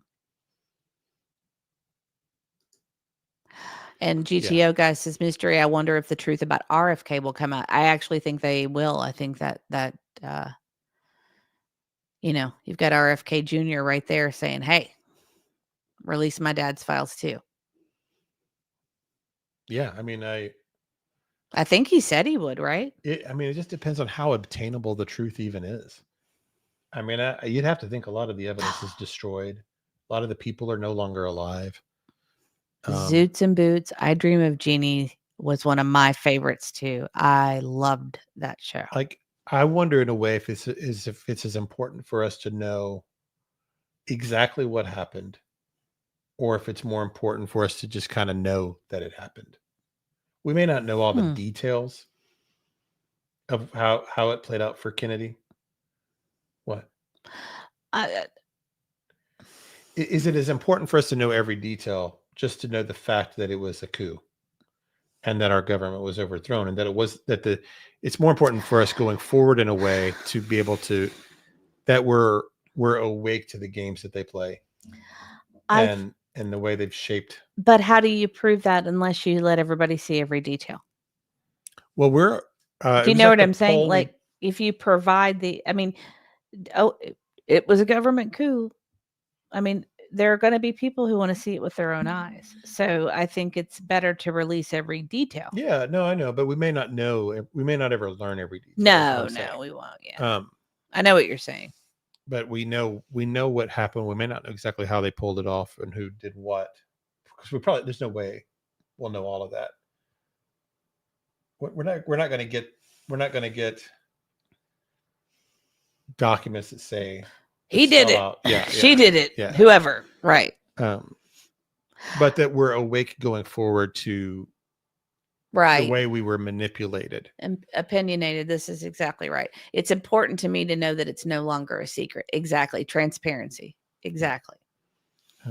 Because we learn from this past, and we go forward eyes wide open, with not just basically not trusting, question everything, especially the people in power. So I want to. I'll tell you what threw me off is Dreaming of Blue Skies and Sandy Beaches says Michael J. Fox and 3 other people on Family Ties show all got Parkinson's. Oh, I mean, I did not know Michael that. J. Fox. I don't know who the other 2 are. Oh, I watched Wonder Woman too. I guess I watched a lot of TV. I didn't realize how much TV I watched. We all did. And we watched the same Bewitched. What? We watch the same shows over and over too. Right. So I'm going to do this first paragraph, and then we'll go to the second, which took me down a different kind of rabbit hole, actually. So this Nikonov person. So this is from September 93. See if there's any other details up there. Operators. I don't know what that all is. Which might be raised. Nikonov personally reviewed the KGB files to determine if Lee Harvey Oswald had been a KGB agent. He reviewed 5 thick volumes of files on Oswald. Nikonov is now confident that Oswald was at no time an agent controlled by the KGB. From the description of Oswald in the files, he doubted that anyone could control Oswald, but noted that the KGB watched him closely and constantly while he was in the USSR. He commented that Oswald had a stormy relationship with his Soviet wife, who rode him incessantly. The file also reflected that Oswald was a poor shot when he tried target firing in the USSR. And actually, it's funny because GTO. Oh wait, that's not what I. Well, that's a good point, but that's not what I was going to go. Someone already had said that. Oh, Opinionated said Oswald was a poor shot. That's what he says. I have heard that somewhere before too. Oh, Rosebud, that's so sweet. Rosebud says, I was 8 when Bobby died. I drew a picture with flowers on the graves, and we received a bronze card from the Kennedy family that my folks still have. Brought tears to my dad's eyes, a keepsake forever. Oh my stars! How Yeah. special! That's amazing. That's amazing. Oh, that's Woohoo! great. 100 likes. Well, Exciting. we don't even have 100 people in here. That's And we hit pretty 100 awesome. likes, so that's really good. You guys You went guys out. are using multiple devices. They're using their sock accounts. Right. Oh. Okay, saying it was a marksman in the Corps. Interesting. That's beautiful, Still- Rosebud. Still, you watch the. I've told you this before, I'm sure. Which what? I was just going to say, still mean- the head rocking back when he was shot from behind is ridiculous. Right. You know, I mean, it's just ridiculous. You're right. but I missed it. I heard you talking about it. Did you show it? I did. So we really are getting We're- demonetized we're- big yeah. time. I'm We surprised. may- We might be kicked off YouTube. We may as well just go into. I don't think you were supposed to show that on YouTube. Well, they had it on YouTube. Well, we're not them. It was YouTube.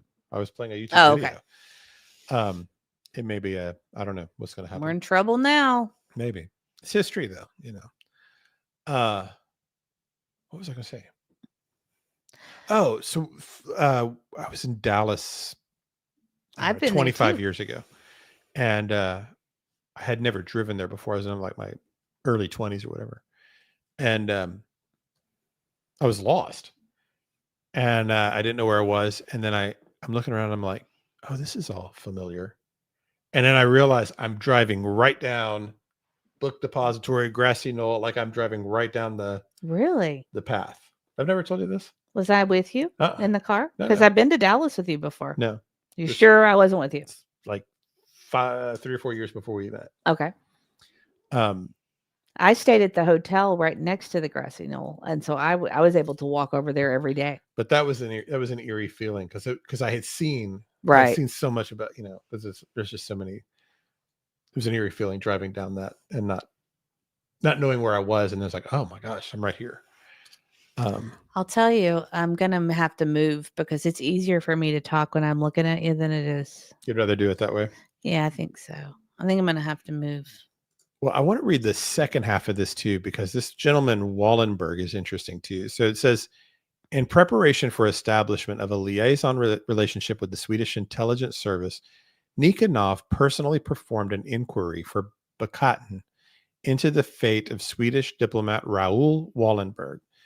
And that Bakatin name, if you start going down in a lot of these files, he keeps coming up over and over also. Mhm. Hi, C Star. Welcome in. Okay, but this Wallenberg was interesting too. So there is still pressure from the Swedish side to have a definitive answer on this matter because of the continuing importance of the Wallenberg family.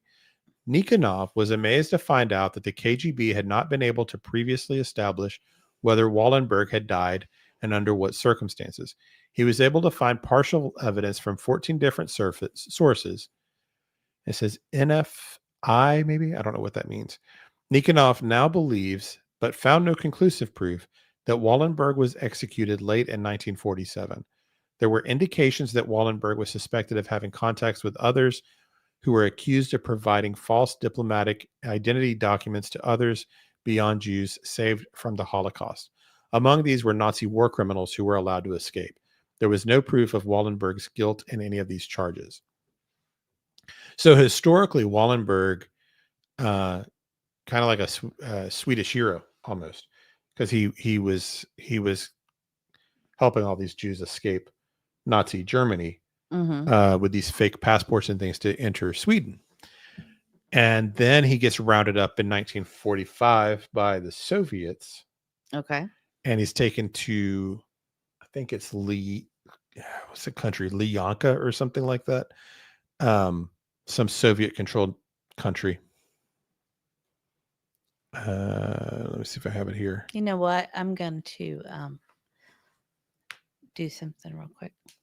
But so he gets rounded up by the secret police.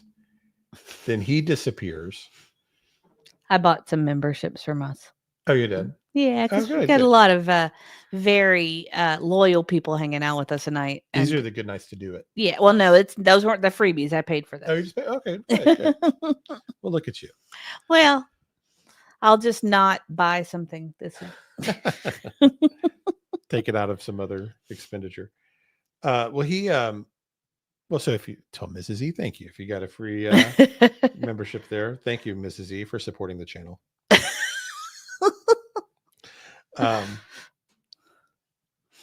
So anyway, he disappears in 1945.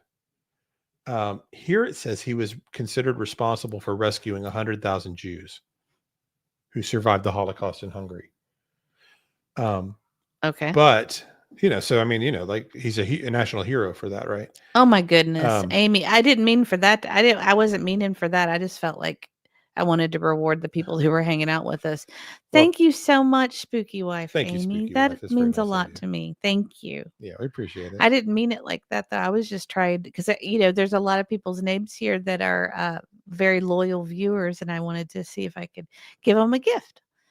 And thank you so much. If you received a gifted membership from Spooky Wife Amy, please tell her thank you. That was so very kind of you. Thank you. But this is like a real life Schindler's List kind of deal. Oh, You know what I mean? And so okay. he's considered responsible for saving 100,000 Jews, right? And so he's been awarded all these like humanitarian awards and such since his passing. But he's got this kind of accusation of smuggling some Nazis out also, but never proven. This is what's alleged by the Soviets. Huh. So it's just kind of interesting guy. Aw. I swear, Zoots and Boots needs to have. I mean, if you're not a writer, I don't know what you should be because Zoots and Boots always has the best Thank crafted. you, Zoots and Boots. Being here with such responsive people is a gift in itself. Beautiful.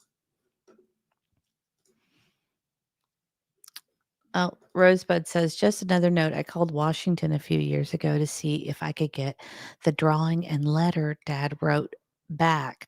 And they said it was all entered into the JFK library and it would take years to find it. I know that that's probably sad that you weren't able to get it, but how cool is it that it's in the Kennedy Library? Oh yeah. How cool is that? So I've got a couple of things left here. Oh, opinionated keeps reading ahead. Hey, you go for it. We're hitting some highlights. I mean, as you guys know, there's 80,000 pages, so we're not going to be able to do them all tonight. I just basically spent the afternoon gathering what I thought were some of the most interesting ones. I mean, there's going to be more as we dig deeper. Mhm. That's why we're saying we may have to make it a series. There's a couple I couldn't find that people were referencing, but a lot of them are like this one I'm about to do too.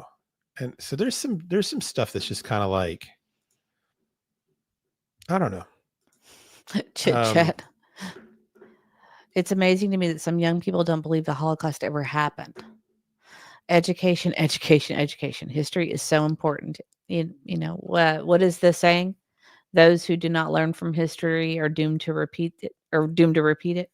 I think when stuff like that happens, it's almost like because we do have things that in our history that are untrue, that we're told are true, and then they're not true. People just start to doubt. You mean like the dinosaurs? I'm just Or kidding. I'm like- totally kidding. Everybody's gonna get mad. How about I'm the just kidding. the lone gunman?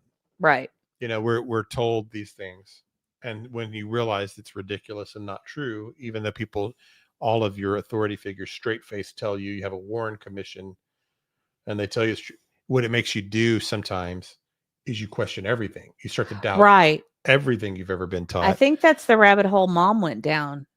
You know, she Yeah. started learning some truths, and then she was susceptible to all kinds of things that were maybe true or untrue. Yeah. I mean, So. not that it's bad to question things. It's just, but I think that's kind of, it's almost like you almost react so far the other direction for some people. Right, because it's almost like a mourning you go through when you start to realize that some of the things that you believe to be true your entire life are not.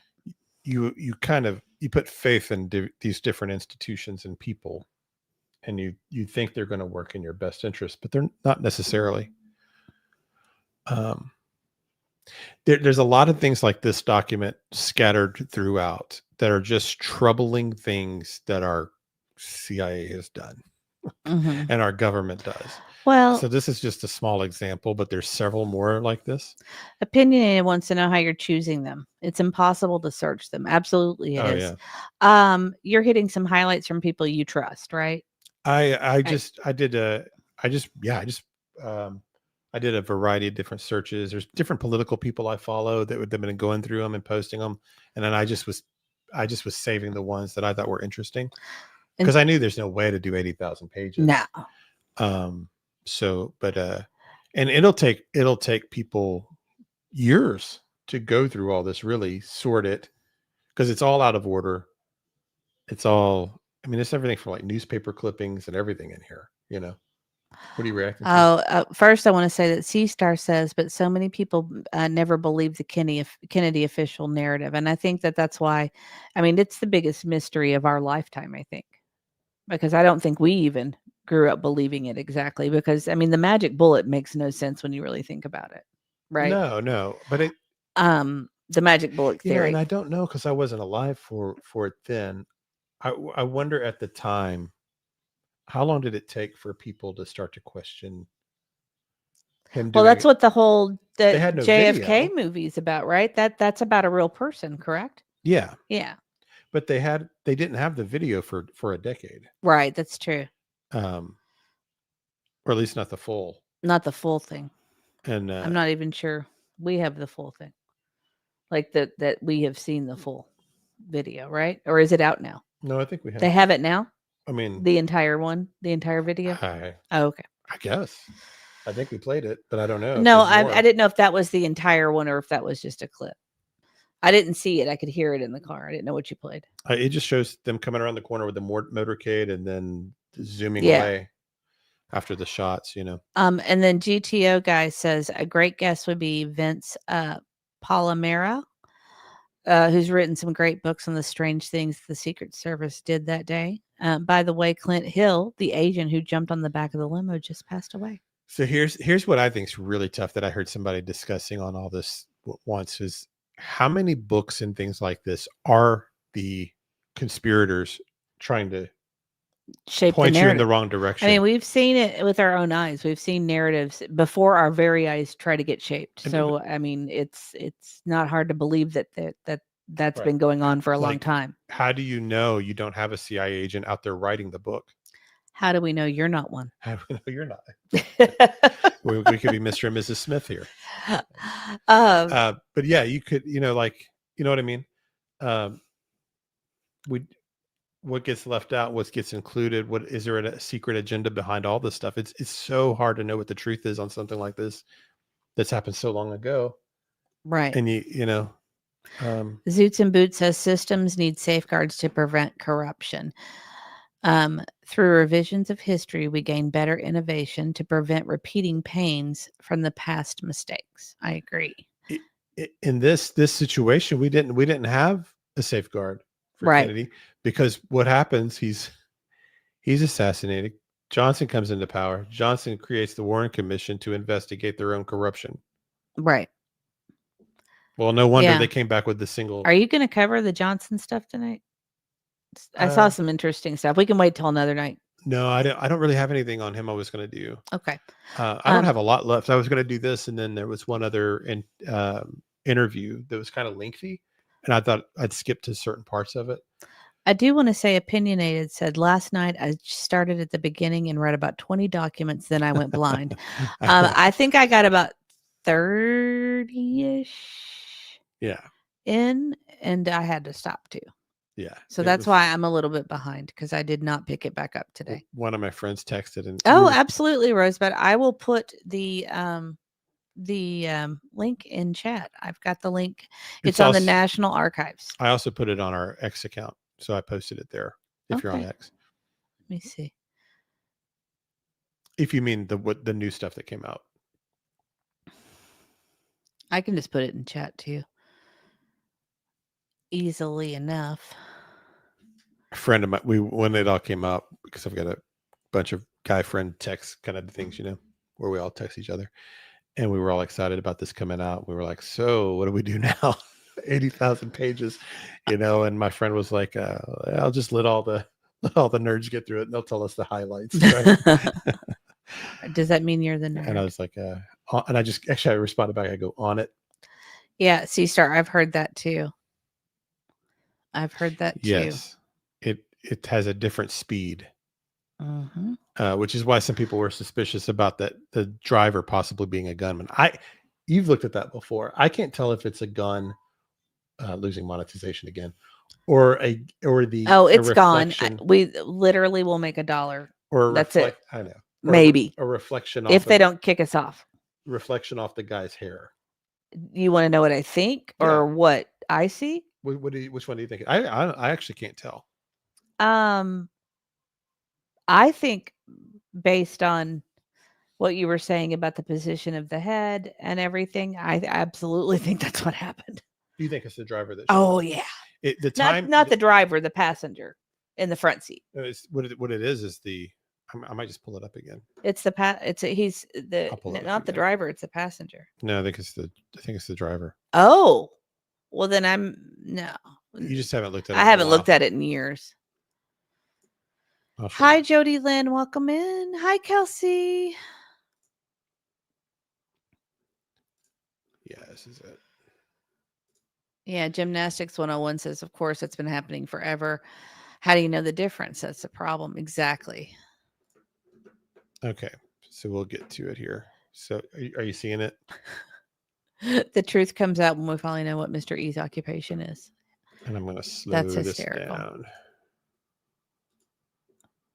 It's not that exciting, guys. Okay, so he's already shot here. So I'll go back. Opinionated says, you're the first nerds I found today. That's hysterical. Okay, is this slow? Okay, let me look at it on the big screen. Okay.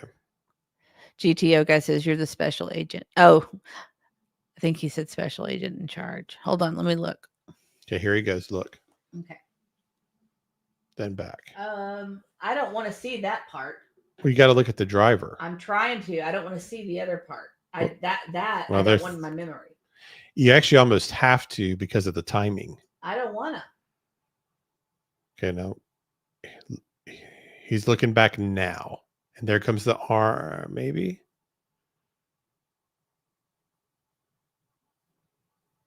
Well, he's leaning over after. I'll try to pause. I don't want you to keep doing that. That's okay. Okay.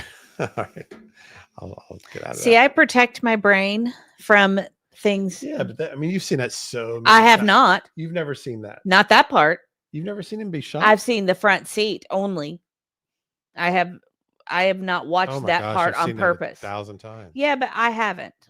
And what do I tell you? What do I say to you? What do I always say to you about my brain? Yeah, but what do I tell the kids about their brain? Okay. What do I say? No, tell them what I say.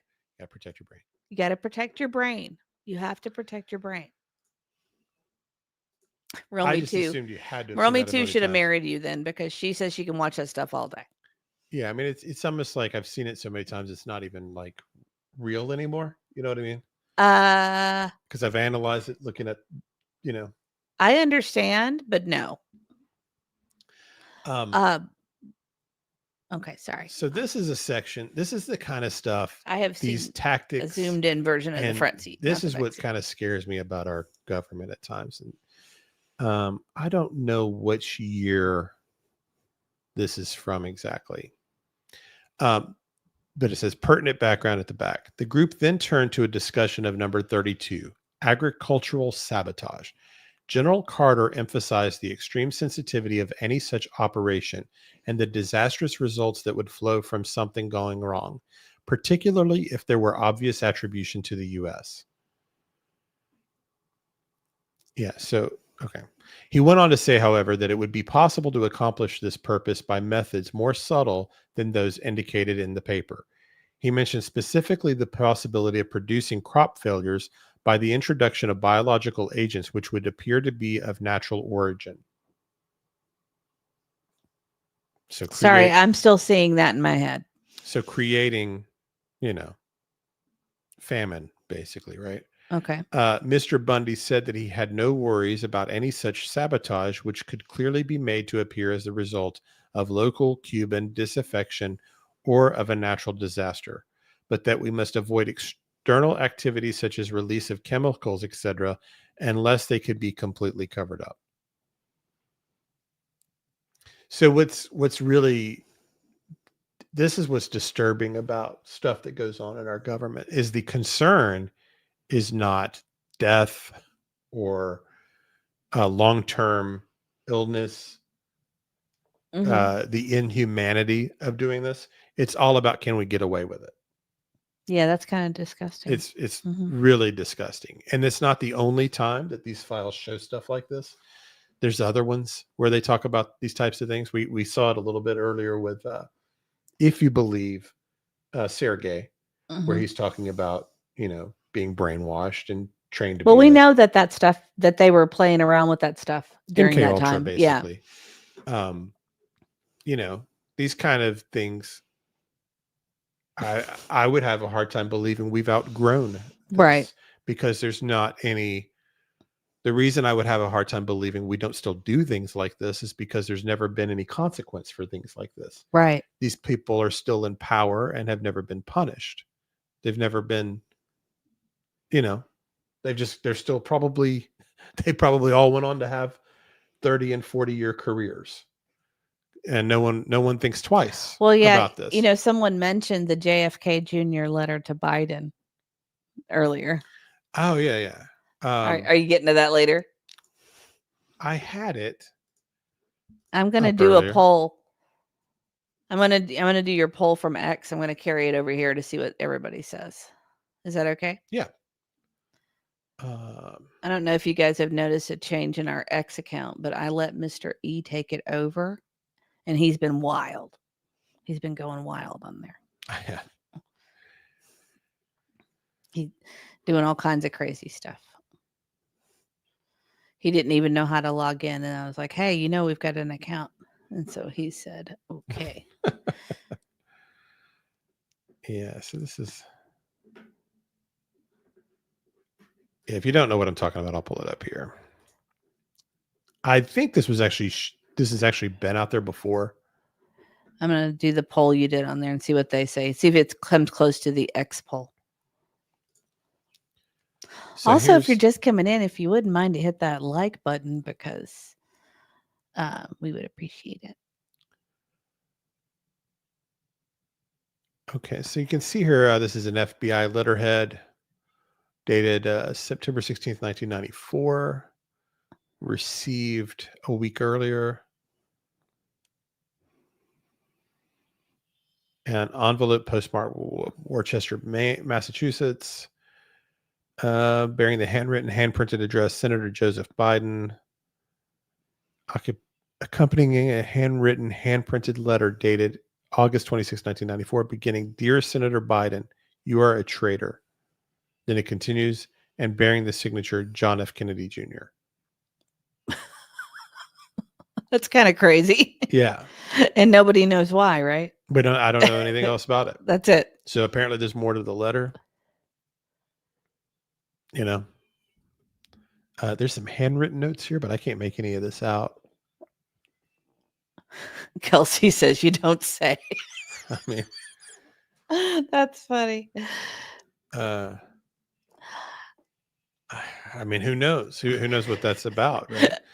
Real me too. He doesn't keep it a secret. It's just not it's not as exciting as you guys think it is. It's you know, Oh, they still Yeah. talking about they're not believing the CIA thing. Rosebud, that is probably the best episode of Seinfeld there is. I thought about pulling that up actually because I was doing some media at the beginning. I was like the Rosebud just had magic loogie, right? the second spitter Yeah. episode of Seinfeld. Yeah, I just left saw to that back. like a month ago. Actually, that episode. I was watching it with you. It's the best. Yeah, it's really good. Actually, you know what? You know my favorite, right? Can you think No of soup it? for you, probably. Right? I like No Soup for You That's a lot, Yeah. but that would probably be number. I don't know. No, my favorite's Frogger. Oh, I you do love the I know. Frogger Yeah, you do episode. love Frogger. I love the Frogger one because I played that game on Atari like crazy. Mrs. E should make a No Soup for You gif. Okay, so how many gifs am I making here, K-Mac? I did put a Judge Judy one up. What was the other one you wanted me to make? A No Soup for You. What was the other one? I'll make a note of it. That's funny though. And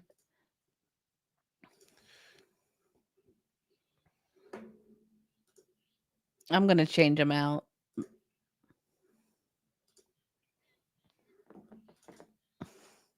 Okay. So this is there's a very long like I guess a debriefing of some sort. No, it's not. It's I think he was in front of that committee on the assassination. Okay. Anyway, this was his interview, and there was this one little segment from it that stuck out to me. This is Nosenko, who we'll do a little bit on before. I think we'll wrap it up after that. If that's okay, because that's all I had prepared for tonight. Okay. So that's a little over 2 hours. Oh, Mrs. All I need is Jesus Coffee and True Crime says, Mrs. E, if you get demonetized, do you still get the 70% of memberships and super chats? I don't know. We've never been demonetized. Which she means, it's like when you use certain words, it's the advertisement, right? Right. It's the like whenever Aunt E slips up and says, well, it doesn't matter on this episode, murder, No. for example. It's kind of silly because we're grown adults. We should be able to say what we want to say and not get flagged. But apparently the advertisers don't care for those words and they scan them with AI for those words. That's why some people kind of will say things like murmur or instead of gun, they say pew pew, things like that.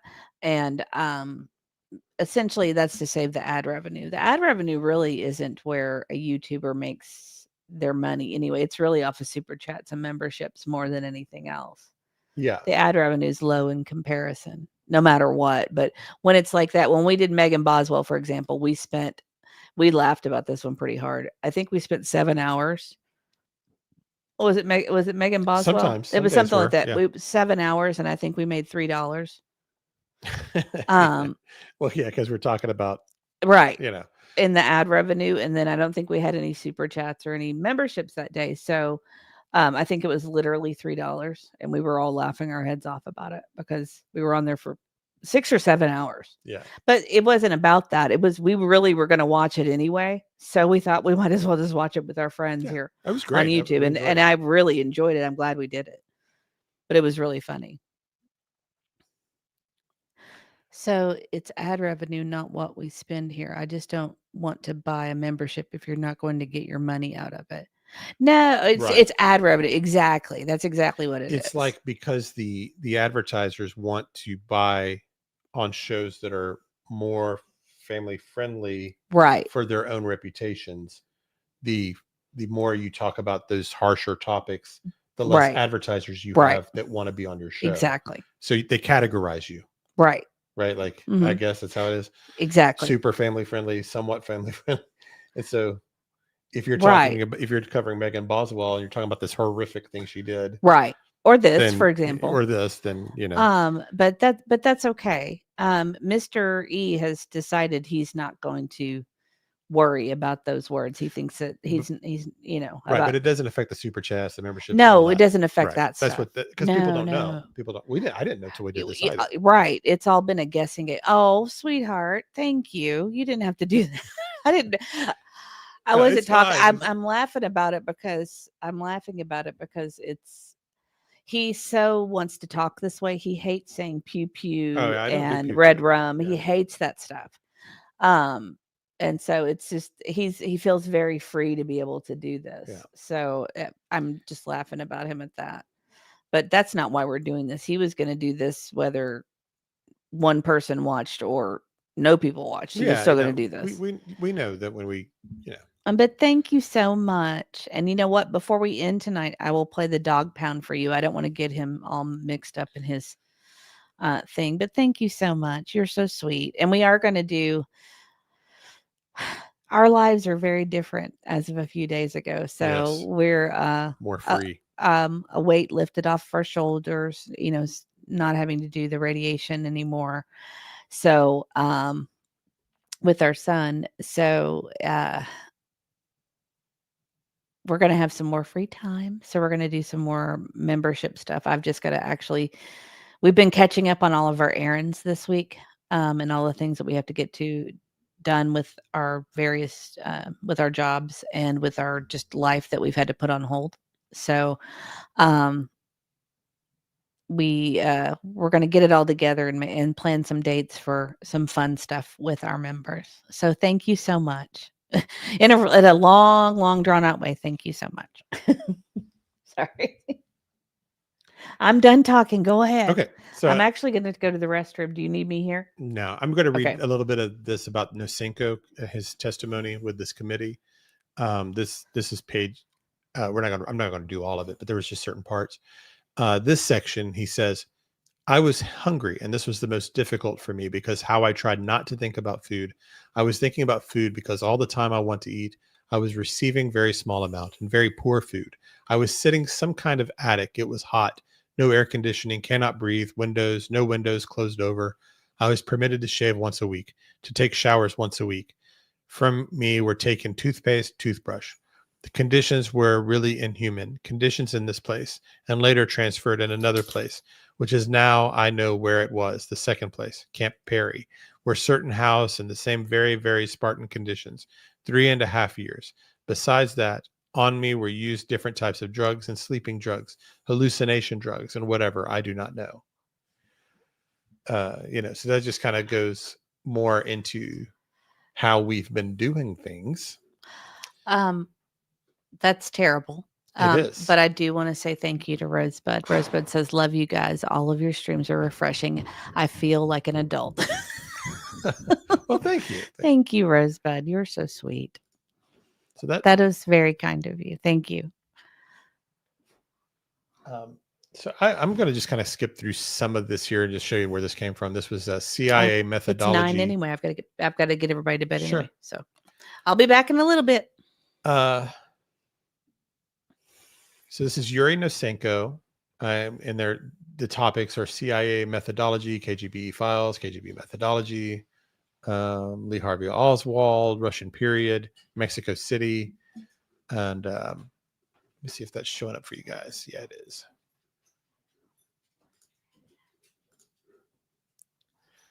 So they have all of this here. Okay, it looks like maybe they're giving even the page numbers for JFK. So 10, 11, 18, and 24. So I'm just going to skip down here a bit. This is just some kind of, setting the stage for the testimony. So like here's the person interrogating or asking him questions.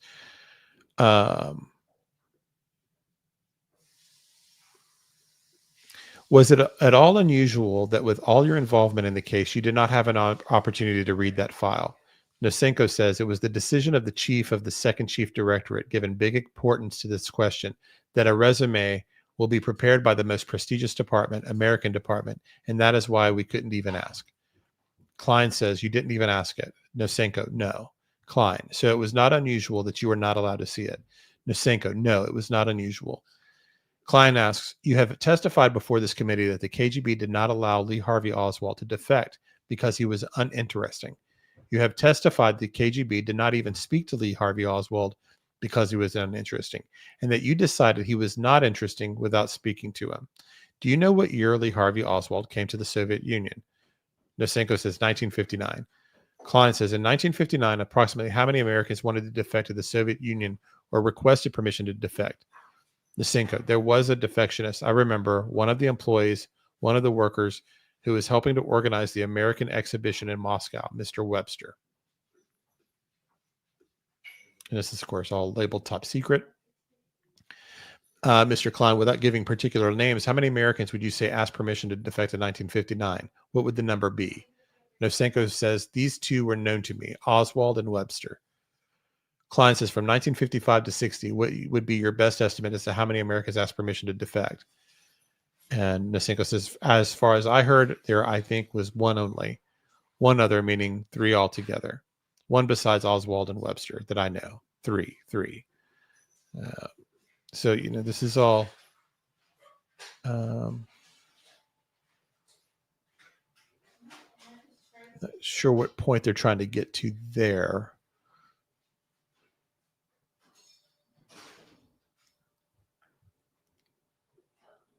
I think they're trying to figure out why they turned him away. And then, so down here.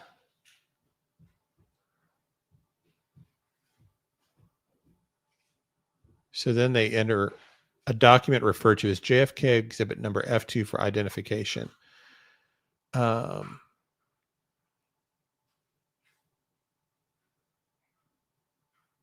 Nosenko says it's from the Department of Giving Visas and Registrations, which is working under auspices of Directorate of Internal Affairs of Moscow City.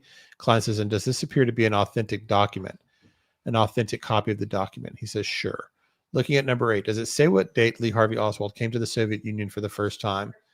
Nosenko says October 1959. Klein, October what? October 16th. I would ask that this document be marked for identification. Chairman says without objection. And then he shows a document with a newspaper clipping. On the right-hand side says, U.S. Fair and Soviet jammed at close. Do you see that? So, they're just asking a lot of questions about... This is interesting, too. Klein asks, you also testified yesterday that Lee Harvey Oswald was allowed to stay in the Soviet Union after he said that he was going to kill himself if they sent him home. You told us that he slashed his wrists and 2 psychiatrists examined him and both found him mentally unstable. Nosenko says, right. Klein, I've never heard of him trying to kill himself before. Has anyone else ever heard that?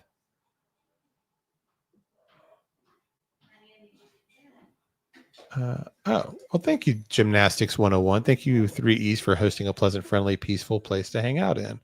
Well, I appreciate. Thank you so much for the super chat there. When Mrs. E comes back, we'll have her do the music. But thank you so much. We really appreciate it. And I saw Tony Mathis is in the house somewhere, so welcome in, Tony. Yeah, that's a good point. Defectors are sophisticated plants.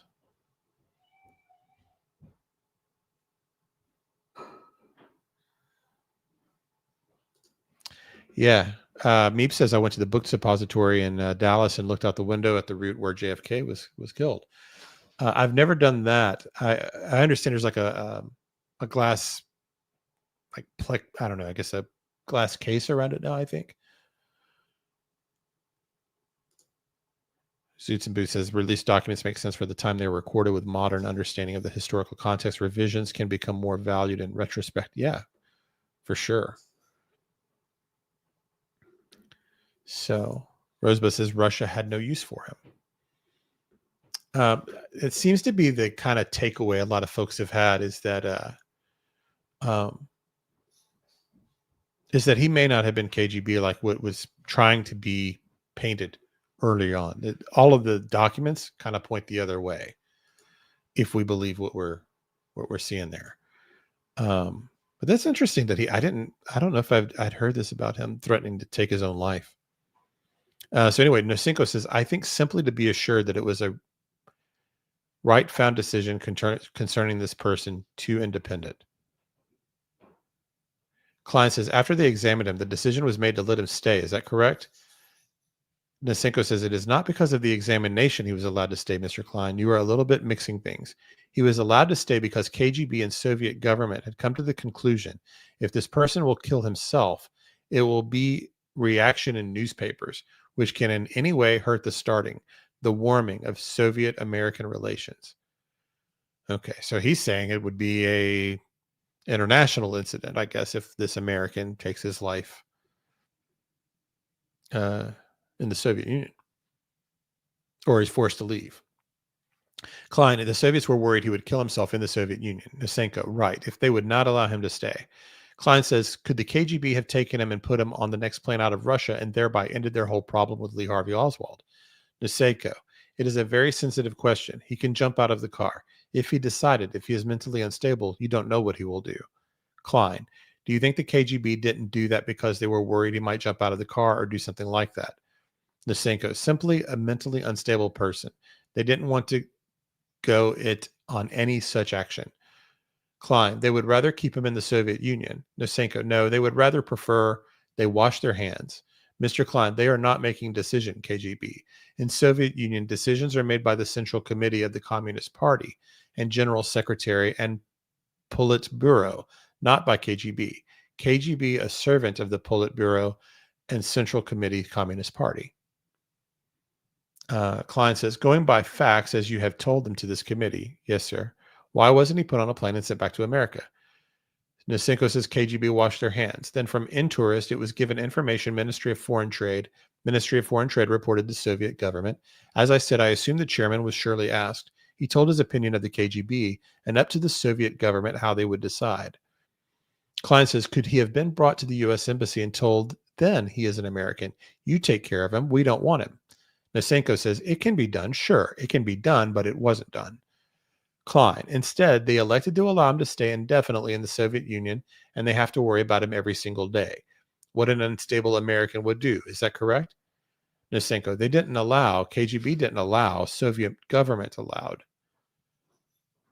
Klein, the facts as you have testified to them are that the KGB allowed this mentally unstable person to stay in Russia, and they sent him to Minsk to live and work in a radio factory.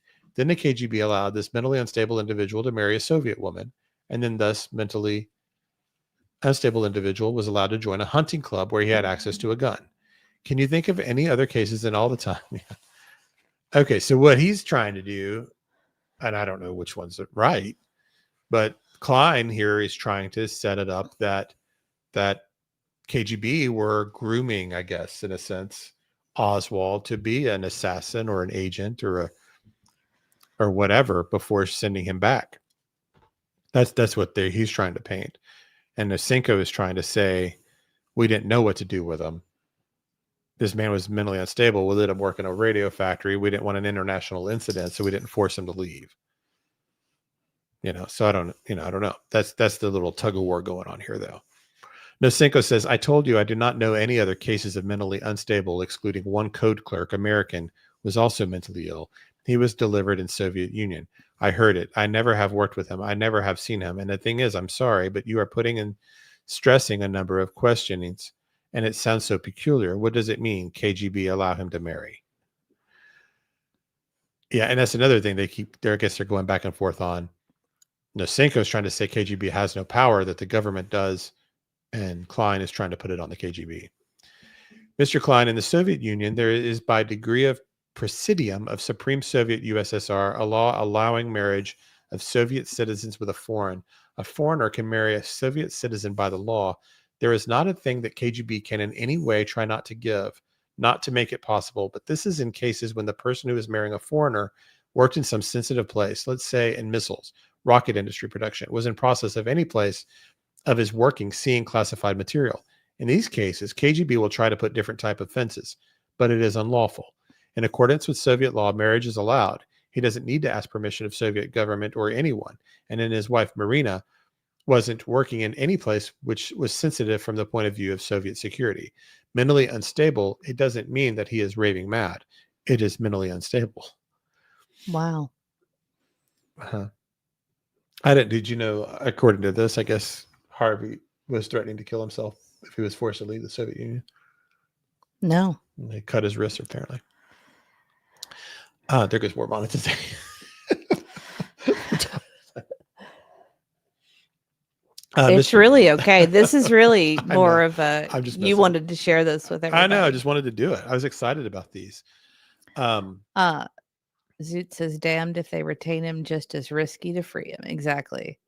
Hi, Tony Mathis. Hi, Dana, my friend. There are, GTO guy says there are rumors that there were two Oswalds running around, one setting up the other. Interesting. I don't know if I've ever heard that one. And then Diane said she visited the grassy knoll a few years ago with 4 Navy vets, and none of them believed in the single shooter theory. Yeah, it's impossible.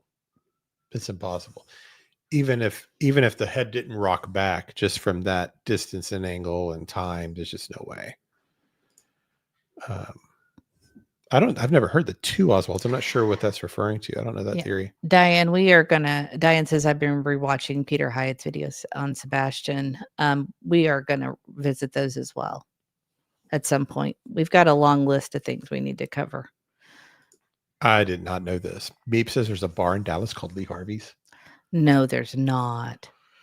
That's crazy. That's wild. I'm not sure where I was on this. I don't know if we want to keep doing this or not, this part, but I thought it was kind of interesting. We saw all kinds of crazy bar names out west when we drove out west with the family. Remember? Mm-hmm. There was one called Let's Go Brandon, a bar on the side of the road. It was really funny. You testified that not only was Oswald not spoken to when he first said he wanted to defect, but even after the decision was made to allow him to remain in the Soviet Union, still nobody from the KGB spoke to him. Is that correct? Yes, sir. You also testified to the extensive resources that were devoted to put physical and technical surveillance on Oswald. You told us the men involved, the time involved, the facilities involved. Right. Do you find great contradiction? No, sir. Klein, in the fact that on the one hand, you put all these resources into following Oswald around, trying to see who he talked to and what he does. And on the other hand, you don't even have a person go and talk to him and ask him, tell us your background. Tell us about yourself. Is there any contradiction? Nosenko says, even in the United States, yes, sure. For you, for me, just now American citizens, yes, sure. But there, no. Okay, so he's saying that that's normal in the Soviet Union. And maybe it was, actually. I don't know. It was kind of a heavy police state, right? Mm-hmm. Just having people follow you around. That was kind of the thing. Opinionated says, I think they were grooming him. There was another document about the fact that they let Oswald's wife leave right after the wedding, and usually wife had to stay. Yeah. And then Rosebud says, at all odds, Soviets trying to avoid an international event, but they kept eyes on him. Imagine one insane person starting a world event by the two most powerful entities. We need Wonder Woman, I swear.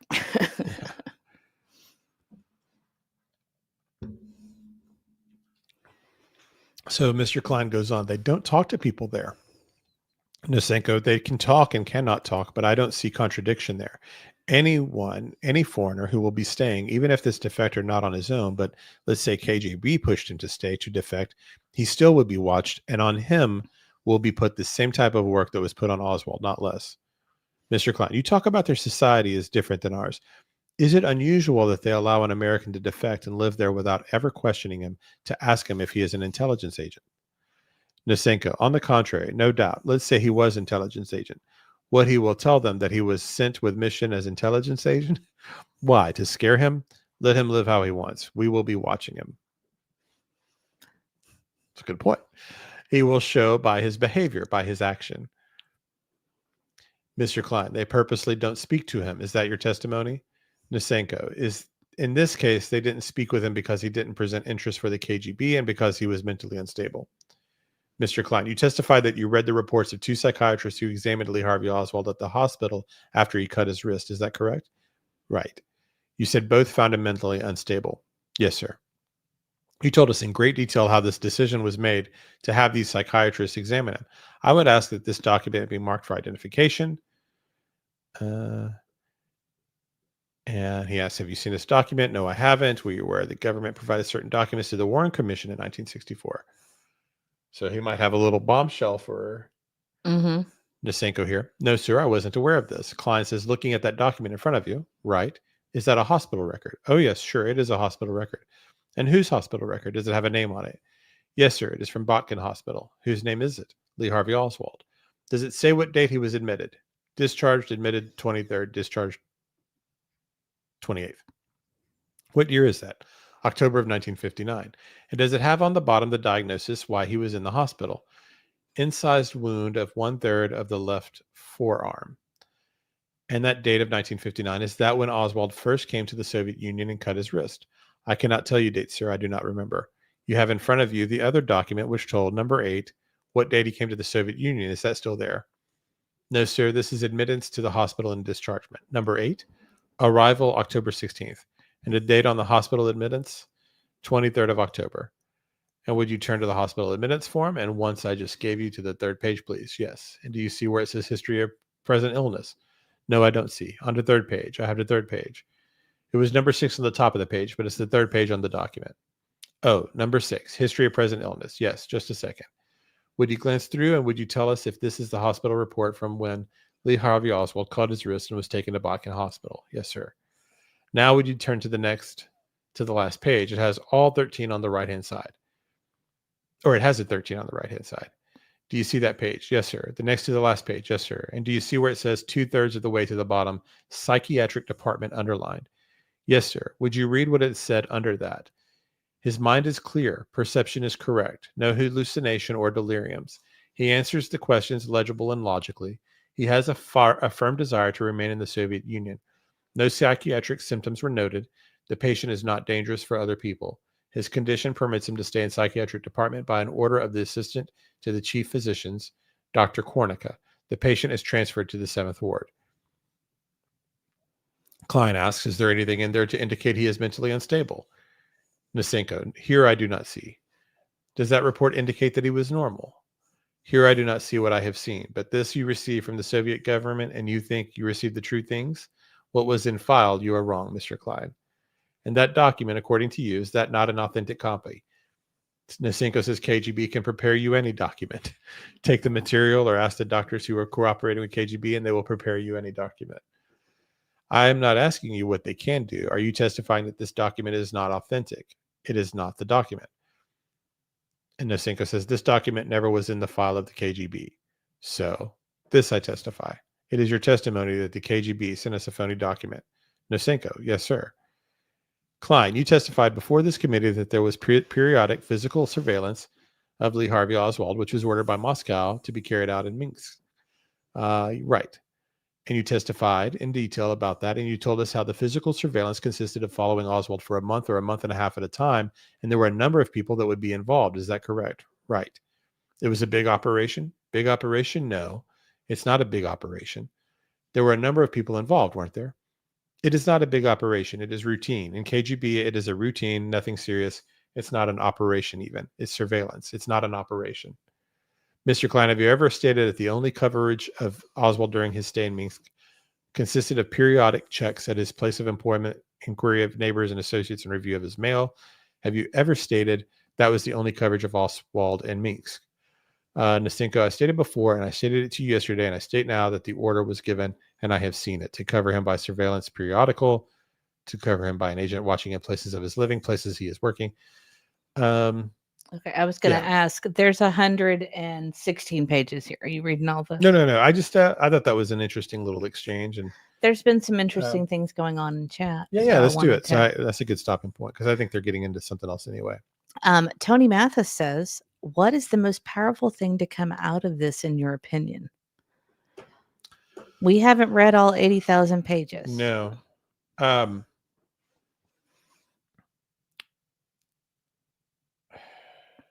So It was I toward guess the what begin- you've read of so far, I guess, of what you've come across so far. Well, there's the guy that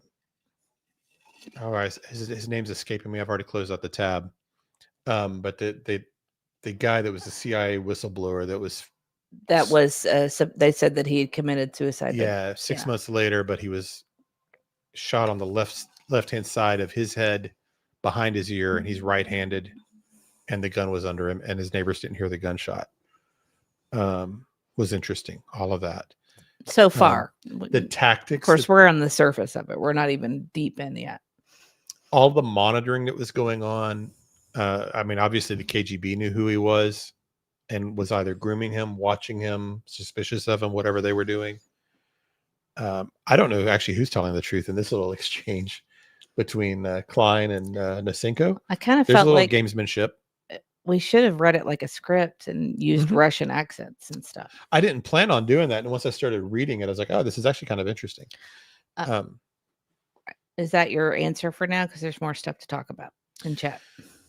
I don't know. Would you got anything else besides?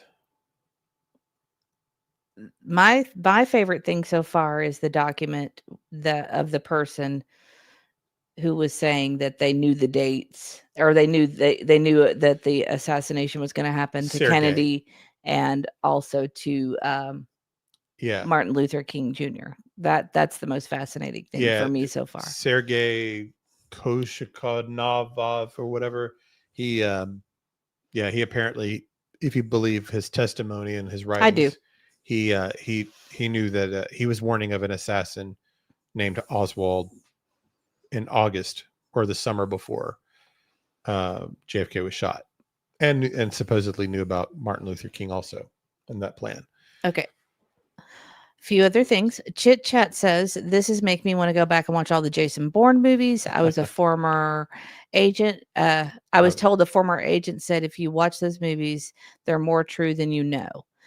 I call them the Bourne redundancy. That's what I call them. But I love Mr. those E movies. loves them. I- and you the books too, right? You've Yeah. read the books as well. Oh, I've read tons of the Ludlum stuff. Yeah. And Tennessee Nurse says, well, I'm disappointed. I thought you were doing all 80,000 pages tonight. I done made me a drink. I'm canceling y'all. Hope all is well. Mrs. E is looking beautiful. Well, thank you. I think it's the lighting, though.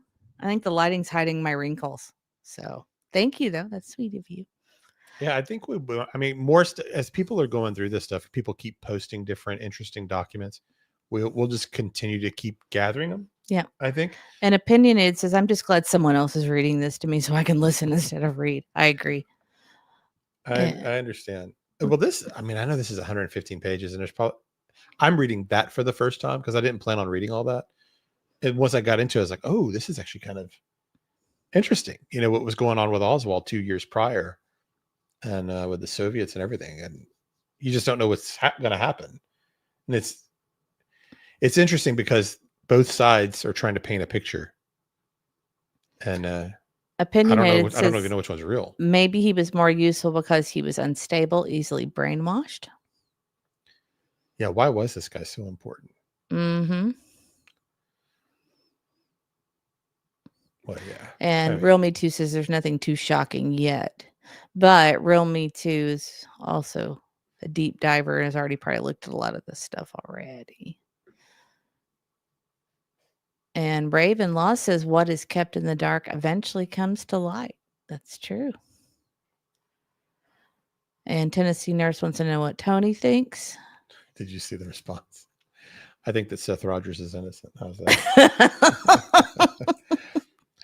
I haven't gotten to that page yet, but it's probably... I think that was like our 7th episode, right? That Seth was innocent. Yeah, I think we did. That was our 7th or 8th episode.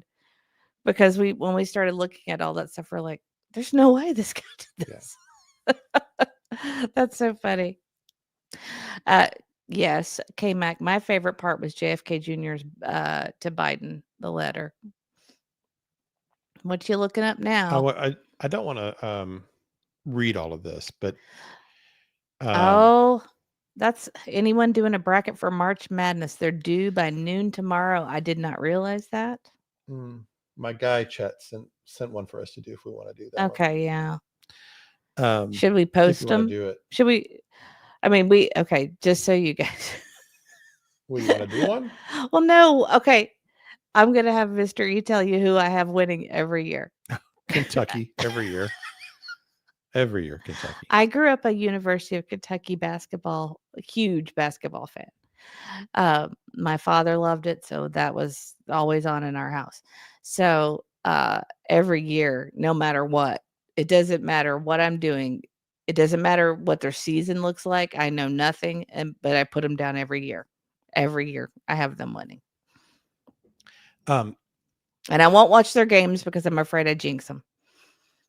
Because I watched the Duke game and that's the last time I watched a game start to finish, and my heart got broken when Christian Laettner did that. There's lots of folks on X doing great deep dives and all this stuff too. There was one that you sent me actually. This was his name is Nick Alvear. His handle on X is @GoodLionTV. And he does kind of like a thread of kind of overall themes in there. And I'm not going to read all this. I'm just going to kind of hit a couple of bullet points of things that he found in there in the documents. One is just that when the Warren Commission happened, a lot of the information they were getting was contradictory and inconsistent from the CIA and State Department. Mhm. So it felt that was a theme throughout. As we have talked about, a lot of these documents involve his time in the Soviet Union, Cuba, or interacting with Cuban officials and Mexico City. Kind of like, what did the CIA actually know about him? There's a lot of stuff just surrounding kind of like the mood of politics in the world with Mhm. Cuba, Vietnam, and all of this.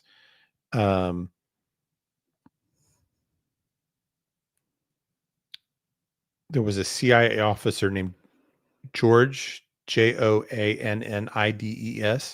had funneled $25,000 to an anti-Castro Cuban exile group that had interacted with Oswald. Wow. So you have a CIA agent funneling 25 grand.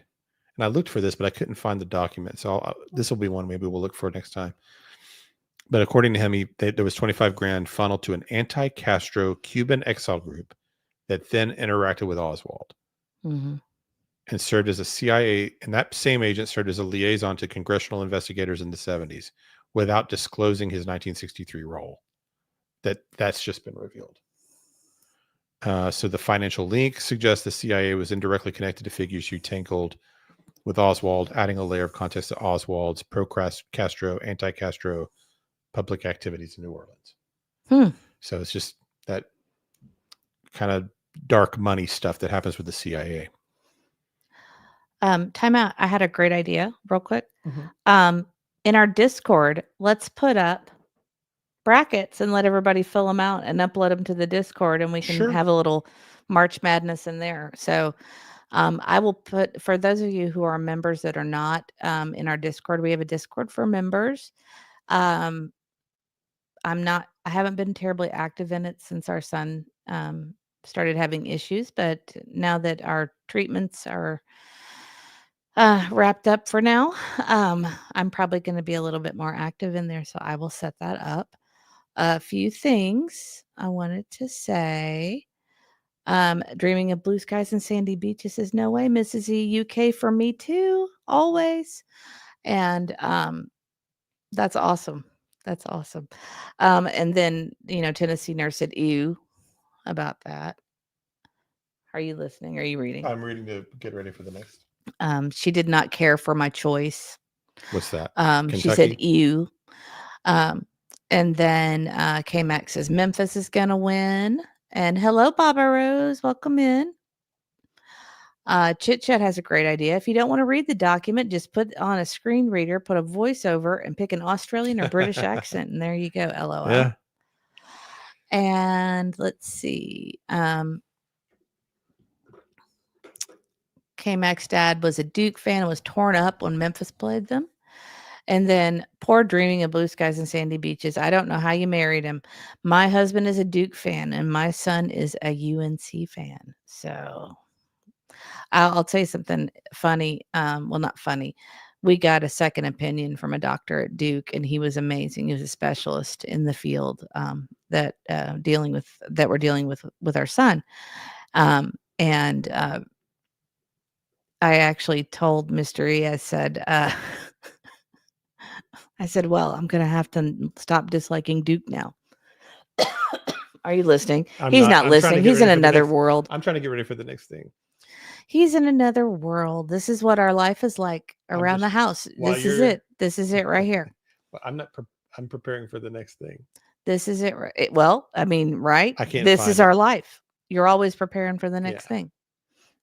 Well, this is interesting. I can't find the document, but the other people are talking about it. I just can't find the actual document itself. Aw. Zoots and Boots is jumping around. Here it is. I get it. There's a lot of good stuff going on right now, and ones I would like to be watching as well.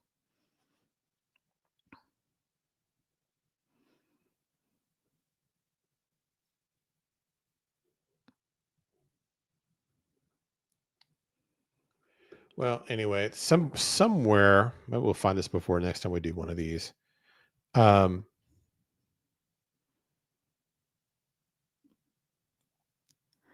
Yeah.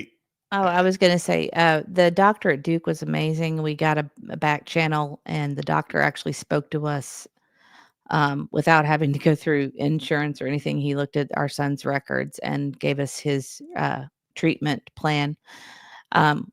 We have friends that work at Duke Medical, and so that was kind of amazing. I couldn't believe the man did it, and he's a sought out specialist in this field, and it was kind of amazing. But his treatment plan was very similar, except for one thing. And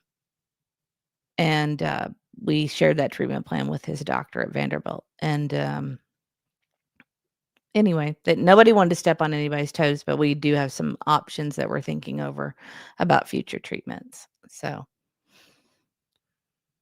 one thing this guy was also saying, he's not giving a link to the actual document, so I don't know where it is, but FBI is saying that while Oswald was in custody, that they got a warning that he was about to be shot before he was killed. Oh, okay. And that's never been released before. So someone tried to tip them off, I guess, or something, and that was ignored. Amy, what I'll do is it'll probably be tomorrow, because after the show's over, I usually have to decompress a little bit. What I'll do is tomorrow I will put it up on the I might do it tonight. I'll do a members only post on our YouTube page, and it will have the link for members to join the Discord. And I'll have to see. Did you say that our friend sent us a bracket? Yes. Okay, so I'll do that. Interesting thing is that some of this was psyops and lies, but the CIA agents who recorded these things didn't know which. They were just recording what they were told.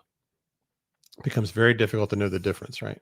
I'll actually do it right now, Amy, while we're sitting here while he's reading stuff. Well, that's kind of all I had for tonight as far as ready to go, unless there's any. Well, talk to everybody in chat for a minute, because you've been reading all night and you haven't been really interacting. I know. Well, and I can't read and read both at the same time. I'm going to set this up so that our new members can join the Discord. Rosebud says Cuba has a lot to do with this. There is going to be a new one. Middle E actually created a new Discord for me, but I have not figured it out yet. So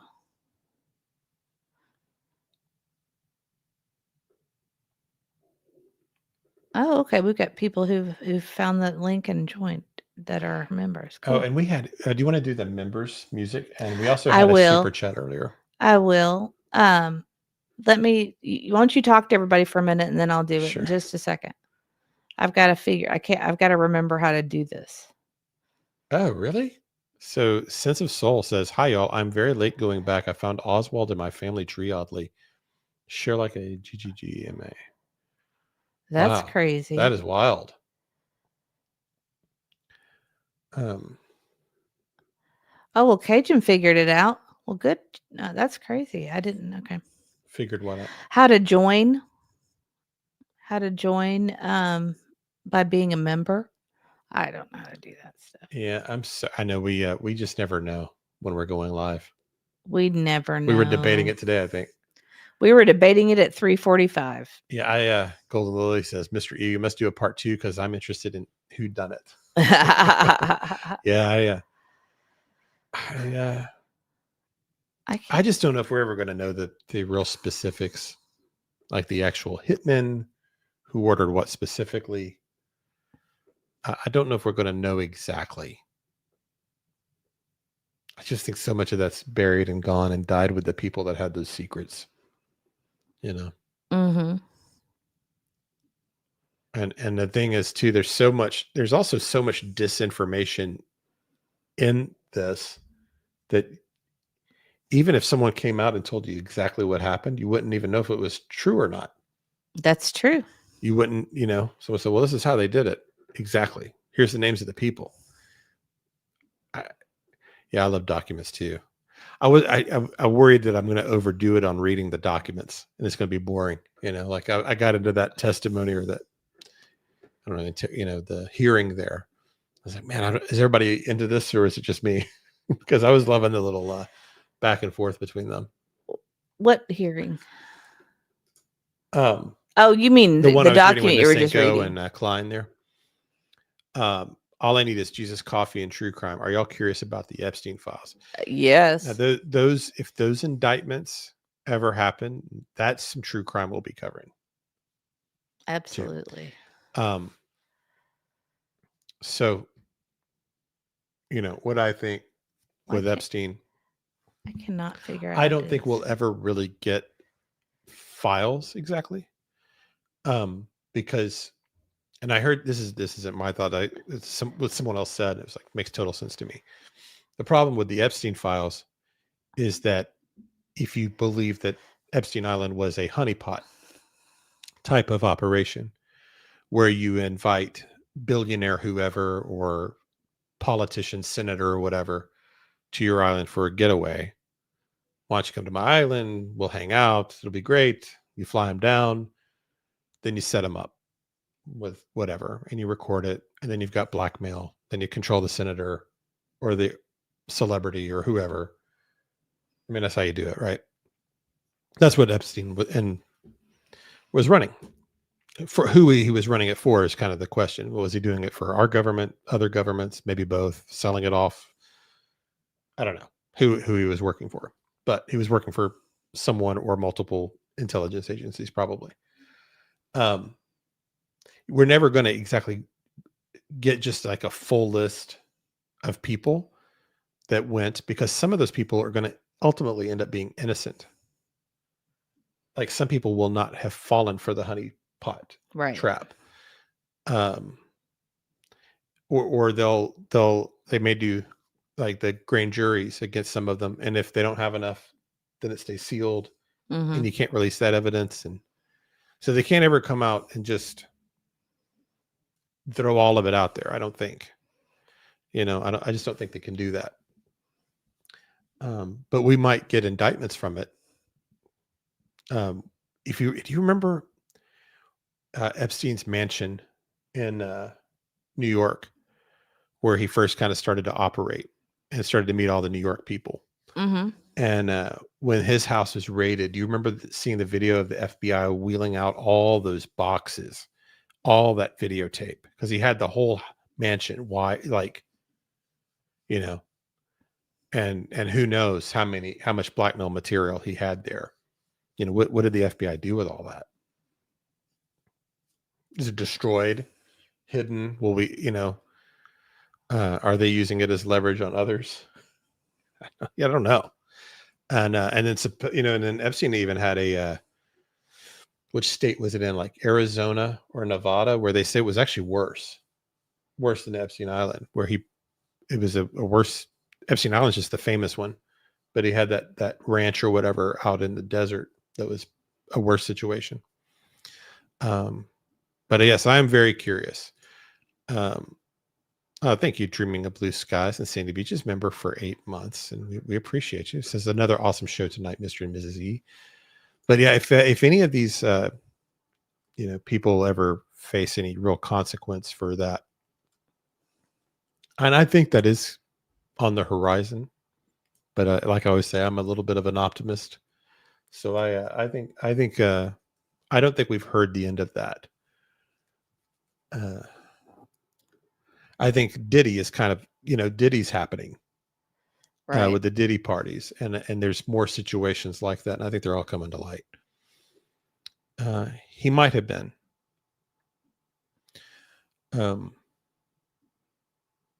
Yeah, he may have been. Okay. Two things real quick. I uploaded a bracket to our Discord, and I also posted a membership link on our membership tab. So for those of you who are new members, you can join our Discord and get in on the fun, because I'm going to have Mr. E and I and probably Auntie fill out brackets, and we'll see who will compete against everybody in there. I don't know if we want to have a prize or not. We still have a prize. We could do one of the prizes. We've got a couple of prizes, right? Well, yeah, we could do a prize for the winner. I don't know Sure. what it'll be. We'll look through it. But also, we still have a $25 gift certificate for the Cheesecake Factory that before Middle E got sick, we have for trivia. So we've got to do that soon. Oh yeah, okay. And that was donated by Dreaming of Blue Skies and Sandy Beaches, because she takes care of us. Well, thank you, Dreaming of Blue Skies. We appreciate it. Yeah, so we got to do it by noon tomorrow. Yeah, we'll do it. I'll make him do it in the morning. Auntie's probably listening or going to listen. I'll text her. So if Epstein wasn't exactly CIA, he probably had some kind of relationship, because he was able to operate for like 2 decades freely, and they knew what he was. They knew what he was doing. There's no way they didn't know what he was doing. If we're monitoring Lee Harvey Oswald in Mexico City in the 50s, then our government knows when every celebrity and senator and judge Of course is flying to this remote island, and Epstein's making a fortune with no real money's just coming out of nowhere, because he didn't have any real skills to make the fortune he made. Mm-hmm. It was an obvious intel operation of some sort. But by who? Yeah, so so our government knew what he was doing, and that's just more, it's an unfortunate system we have. Mm-hmm. Yeah, no way the cameras didn't work and the guards happened to be sleeping all at the same time. Yeah. Yeah. No kidding. Yeah. So. No kidding. Well, and he may not be. Some people say he's not deceased. He might be in some kind of witness protection situation. There's been, who knows? And like, what's her name? His partner, Ghislaine Maxwell. If you ever read on her, they knew where she was for like a year before she was arrested. They had been watching her for a year. So that's all been very interesting to me. Who was she contacting during that year if they knew where she was? Mm-hmm. Because they let her hang out there for a while for a reason. So they either were just watching her to see who she was talking to during that time and then decided to arrest her, Mm-hmm. or she was already working for him. Right. Exactly. She had become an informant, or she was being watched and didn't know it. I think one or the other. But I always thought that was very interesting that they let her sit in that house for a year before they moved in. Probably just trying to see what kind of contacts she would make and that kind of thing. Something like that. I know this is not our normal thing to talk about, is it? But no, we are. If they ever get released, that'll have to be a Rumble stream, though, I think. Yeah. For those of you who have not followed us on Rumble, we do streams on Rumble as well. We actually do a dual stream, so you can watch it on Rumble or YouTube. But in order to get monetized or get in their creator program on Rumble, you have to have 100 people, and we only have 74. Gymnastics 101 says her father was a piece of work. He was involved with some very heavy people. I believe he was taken out too. Actually, my theory is that Ghislaine Maxwell was Epstein's handler more than the other way around. I think you're right. Yeah, Yeah, for I sure. think Ghislaine is actually the chief operator, and he was kind of he was more her puppet than his. Than he been her puppet. That's my opinion there, because she had her family had a lot of family history in those kind of operations. Yes, that's true. Very interesting family history there. Yeah, I know. Wonder if she's even in prison. I know. I mean, you just never really know, do you? I see some of you new members are joining the Discord right now. Let me know if you're having trouble. I'm supposed to approve you, but I can't remember how to do it. So Middle E's going to have to come help me because I don't remember how to do it. Just so you know. I have seen this. There's a picture of John Benet Ramsey and Ghislaine Maxwell was in the background. I've seen that Yeah, picture. that's a weird picture. Yeah. I wondered, though, if it was a fake. I don't know. I really don't. I have no idea. Or, yeah, I know there's a way to make sure these people are approved, but I don't remember how to do it. Oh, I forgot about this. Yeah, her sister runs a software company for our national security, I think. Yeah, she's got some important position like that, doesn't she? Yeah. The family connections with these kind of people are always interesting. No, I know. You just want the names. I don't want to hear the stomach turning details. I think what we all want in a way at this point with that is just some justice. Because it just seems like, I mean, I know we're getting some against P. Diddy now, and that's going to lead to some more eventually. And justice, the wheels of justice are slow. But I think that's what we really want. We just don't want these people to get away with what's happened to these, especially the children,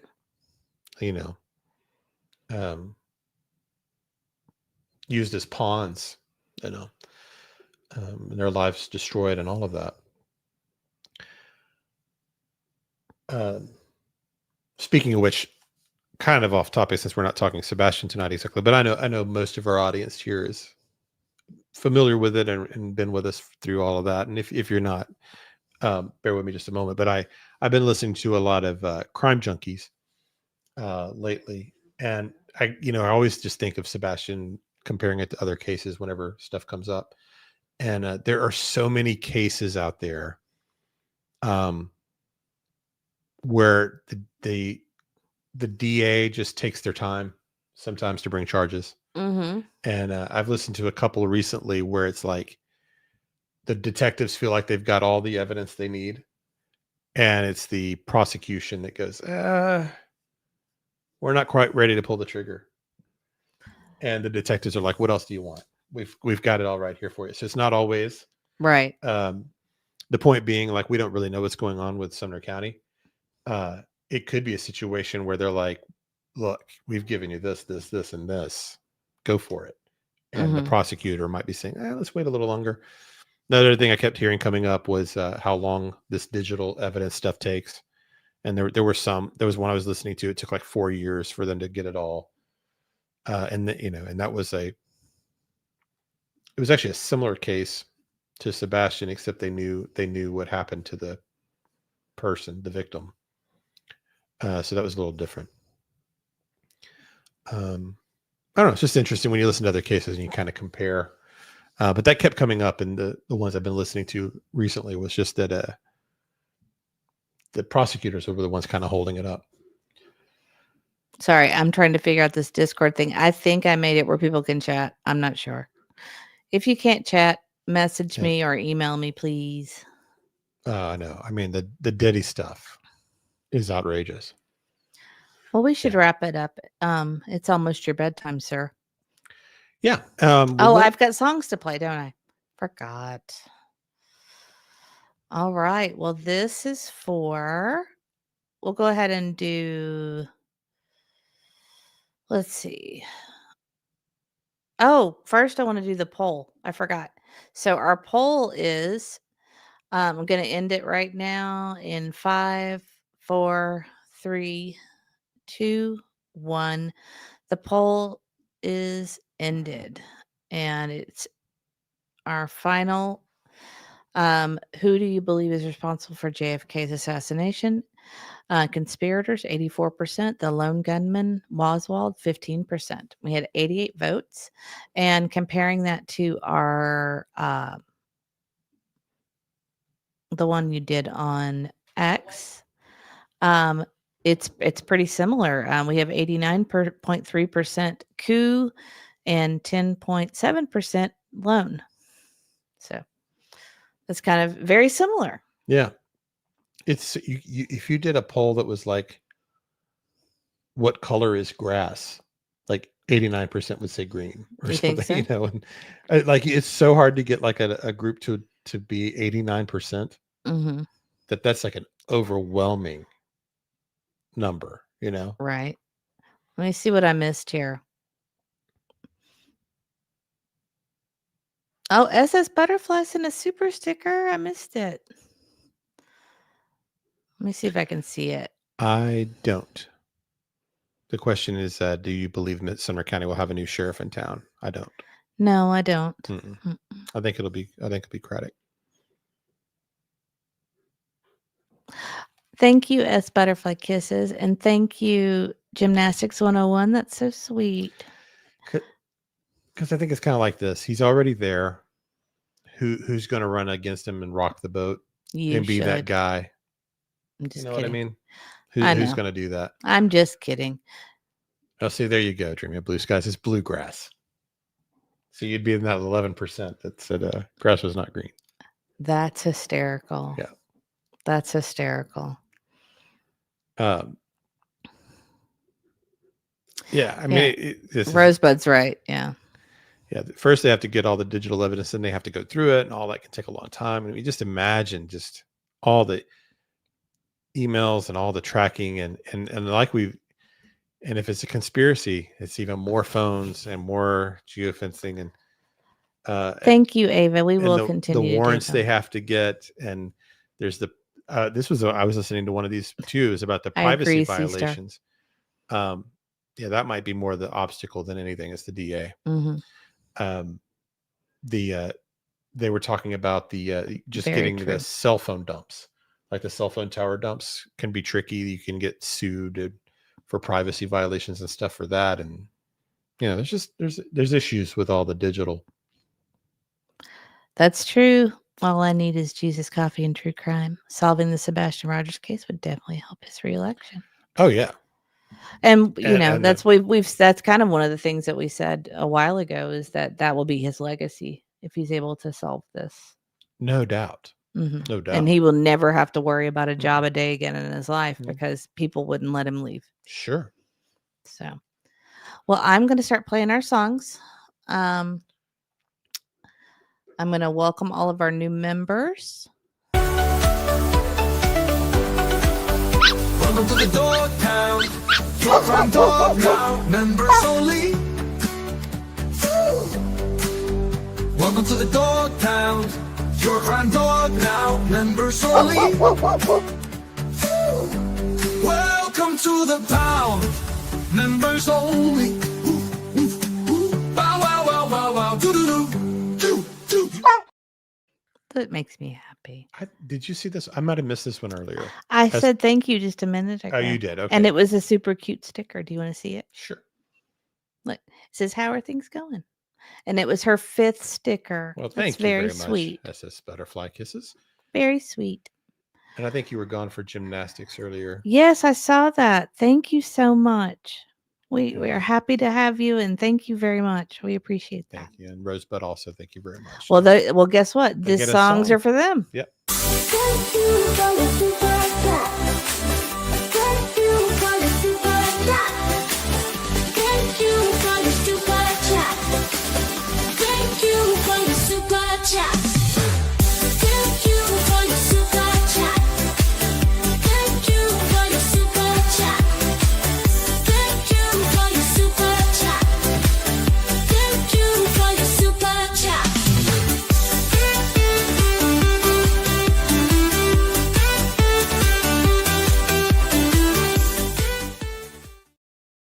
That song, I love that too. And I just saw this I guess I was busy working on the Discord. Oh, Another awesome show tonight, Mr. and Mrs. E.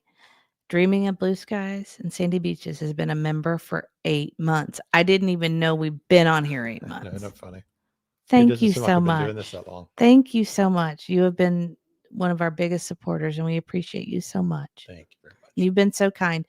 And I did message you. Thank you for the pirate's booty you sent. The kids have been eating it like crazy. Yes, I forgot about. Yes, thank you very much for that. And I've got another song. And then we welcome. Super sticker, right? But this is for S Butterfly Kisses. I keep wanting to say SS because she changed it. So. Yeah, K-Mac, I think you're the first one. I'm pretty sure you were the first member. You were the first member, I think. Yeah, I'm pretty sure. Because we couldn't believe anybody wanted to do it. So it stuck out. Yeah, I'm pretty sure you are the first one. And then I would see her in other chats and I'd be like, hey, K-Mac. And I would be worried that she would think I was stalking her and stuff. Because I just, or back then, she had her full name on there. And I think I said to her, you did. Take that off there. Yeah. So this is for SS Butterfly Kisses for the super sticker. Thank you for your super sticker. Thank you for your super sticker. Thank you for your super sticker. Thank you for your super sticker. Thank you for your super sticker. Thank you for your super sticker. Thank you for your super sticker. Thank you for your super sticker. Thank you for your super sticker. We actually had dinner with creators before the vigil, the night before, and I was sitting next to Bullhorn Betty, and she's like, "Where do you get those snappy songs?" Oh, she did. Yeah. And I told her about the thing. I was like, I make them very basic because they're AI songs, obviously, and I make them very basic because the AI wants to get real wordy and confusing. And I was just like, no. I just type in, thank you for your super sticker about 50 times and then make it sing it. Yeah. So, and K-Mac says she was the first member, but not the first subscriber. Well, we appreciate you. You are an OG. Yeah, now she's got imitators. She said we have other K-Macs, KJ Mac, and K-Mac, and Chris. Oh, that's so funny. Well, you're the original, and that's what matters. And we do want to remind everybody to pray for K-Mac and I hope that she gets better. I'm terrible about texting her and checking on her, but I do think about her a lot. Hi, Marley. Welcome in. We are actually going to wrap it up. Yes. Oh, I forgot Real Me Too was there. Real Me Too was there. I forgot about that. Isn't that funny? Yeah, you were there too. It was nice. I actually wish we had longer, but it was getting so late. So I wish we'd had longer to sit and talk or maybe rotate around because the table was so big. Yeah, like because I got to know some people I didn't know at all. But that was I wonderful. missed the other half of the table. Right. You know. Exactly. We should have done like speed dating where you just get up and move around. Right. We should have because we were talking. I mean, not that we didn't. I enjoyed the people I was talking to. Yeah. But it would. Yeah, you get caught in conversations and then the night's over and you don't get to talk to everybody else. So, yeah. Well, we are going to wrap it up, guys. Thank you guys so much for spending the evening with us, talking about the Kennedys and the files and all the things. We appreciate you. Sorry, you can tell I'm getting tired. You can tell it's 10 o'clock because it's bedtime. I'm either going to turn on another show or I'm going to turn on Crime Junkies. We've been getting back into Crime Junkies again. So I'll keep looking through the JFK file stuff for the next little while, and if it seems like there's enough to do another stream on it that's interesting, because I'm sure other people are going to keep digging and finding other good stuff. Yeah, we'll just make this a regular thing. If we do it once a month or a couple times, I don't know if we can do it a couple times a month, but we can try. Sure. You mean about JFK files? Yeah, just keep doing them. As gather like, I don't know, 12 or so that you're like, oh, this is interesting, and put them to the side and we'll do it again. And it looks like they're supposed to be more coming out because FBI found the other 2,000 or so they said were related. So there might be some good stuff in that. Aw. All I need is Jesus, Coffee, and True Crime says, love you guys. I updated my picture to Oh, show lovely. all the colors of my hair for Summer, Sebastian, and Monkey. That is so sweet. Well, I know. I mean, obviously the green is for Sebastian. What was Monkey Vaughn's color I don't know. or Summer? I don't guess I know Summer's color either. Was hers pink? I guess. Yes. That is so cool. Yeah. Very What good. a Yeah, it's very caring sweet. tribute. That's very sweet. K-Max says we need more study sessions. Blue and purple. Blue and purple. Blue for Monkey and purple first. Aw. Gotcha. Well, thank you. Oh, thank you, Angel Wings. We love you too. We appreciate you guys. And I'm going to wrap it up because I'm getting sleepy. Oh, wait. Let's see. Rosebud says, I would like to know the name of the song that you play at the end when you show all the missing people. Well, that is also a song our mod Lady Tit for Tat made for us. And she actually made the end screen for us, which I probably need to update. But she made that on AI. Gosh, Yeah, near the beginning. Probably like July or August. Yeah. And it's beautiful. It's a beautiful song, and we absolutely love it. So I don't know about Monkey Vaughn. I don't know if we'll be doing that one or not. I hadn't thought about that one actually, but I know that's one people are really interested in. I'm very interested in it too. So maybe we should. It might just depend on timing. We are going to try to do better about having a more regular schedule now that our lives are getting back to us. We are. He's looking at me. We say it after every stream. That's why. Well, anyway. Well, maybe not a regular schedule, but we'll give you guys more of a heads up. How's that sound? Yeah. Is that better? Because I know we can't have a regular schedule because our life isn't regular. Yeah. So, okay. Well, anyway, let's let these people go go to bed and have a great night. And again, K-Mac, I hope you're feeling better. And thank you guys for spending the night with us. We appreciate you. We know you can be anywhere and you chose to be with us, and that means a lot. Much appreciated. Thank you so much, everybody.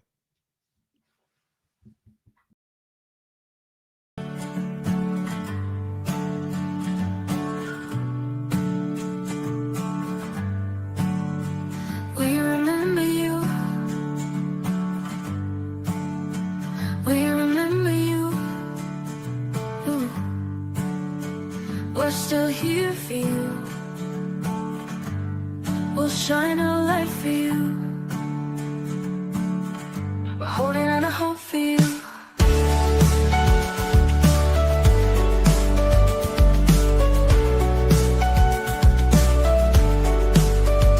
We remember you. We remember you. Ooh. We're still here for you. We'll shine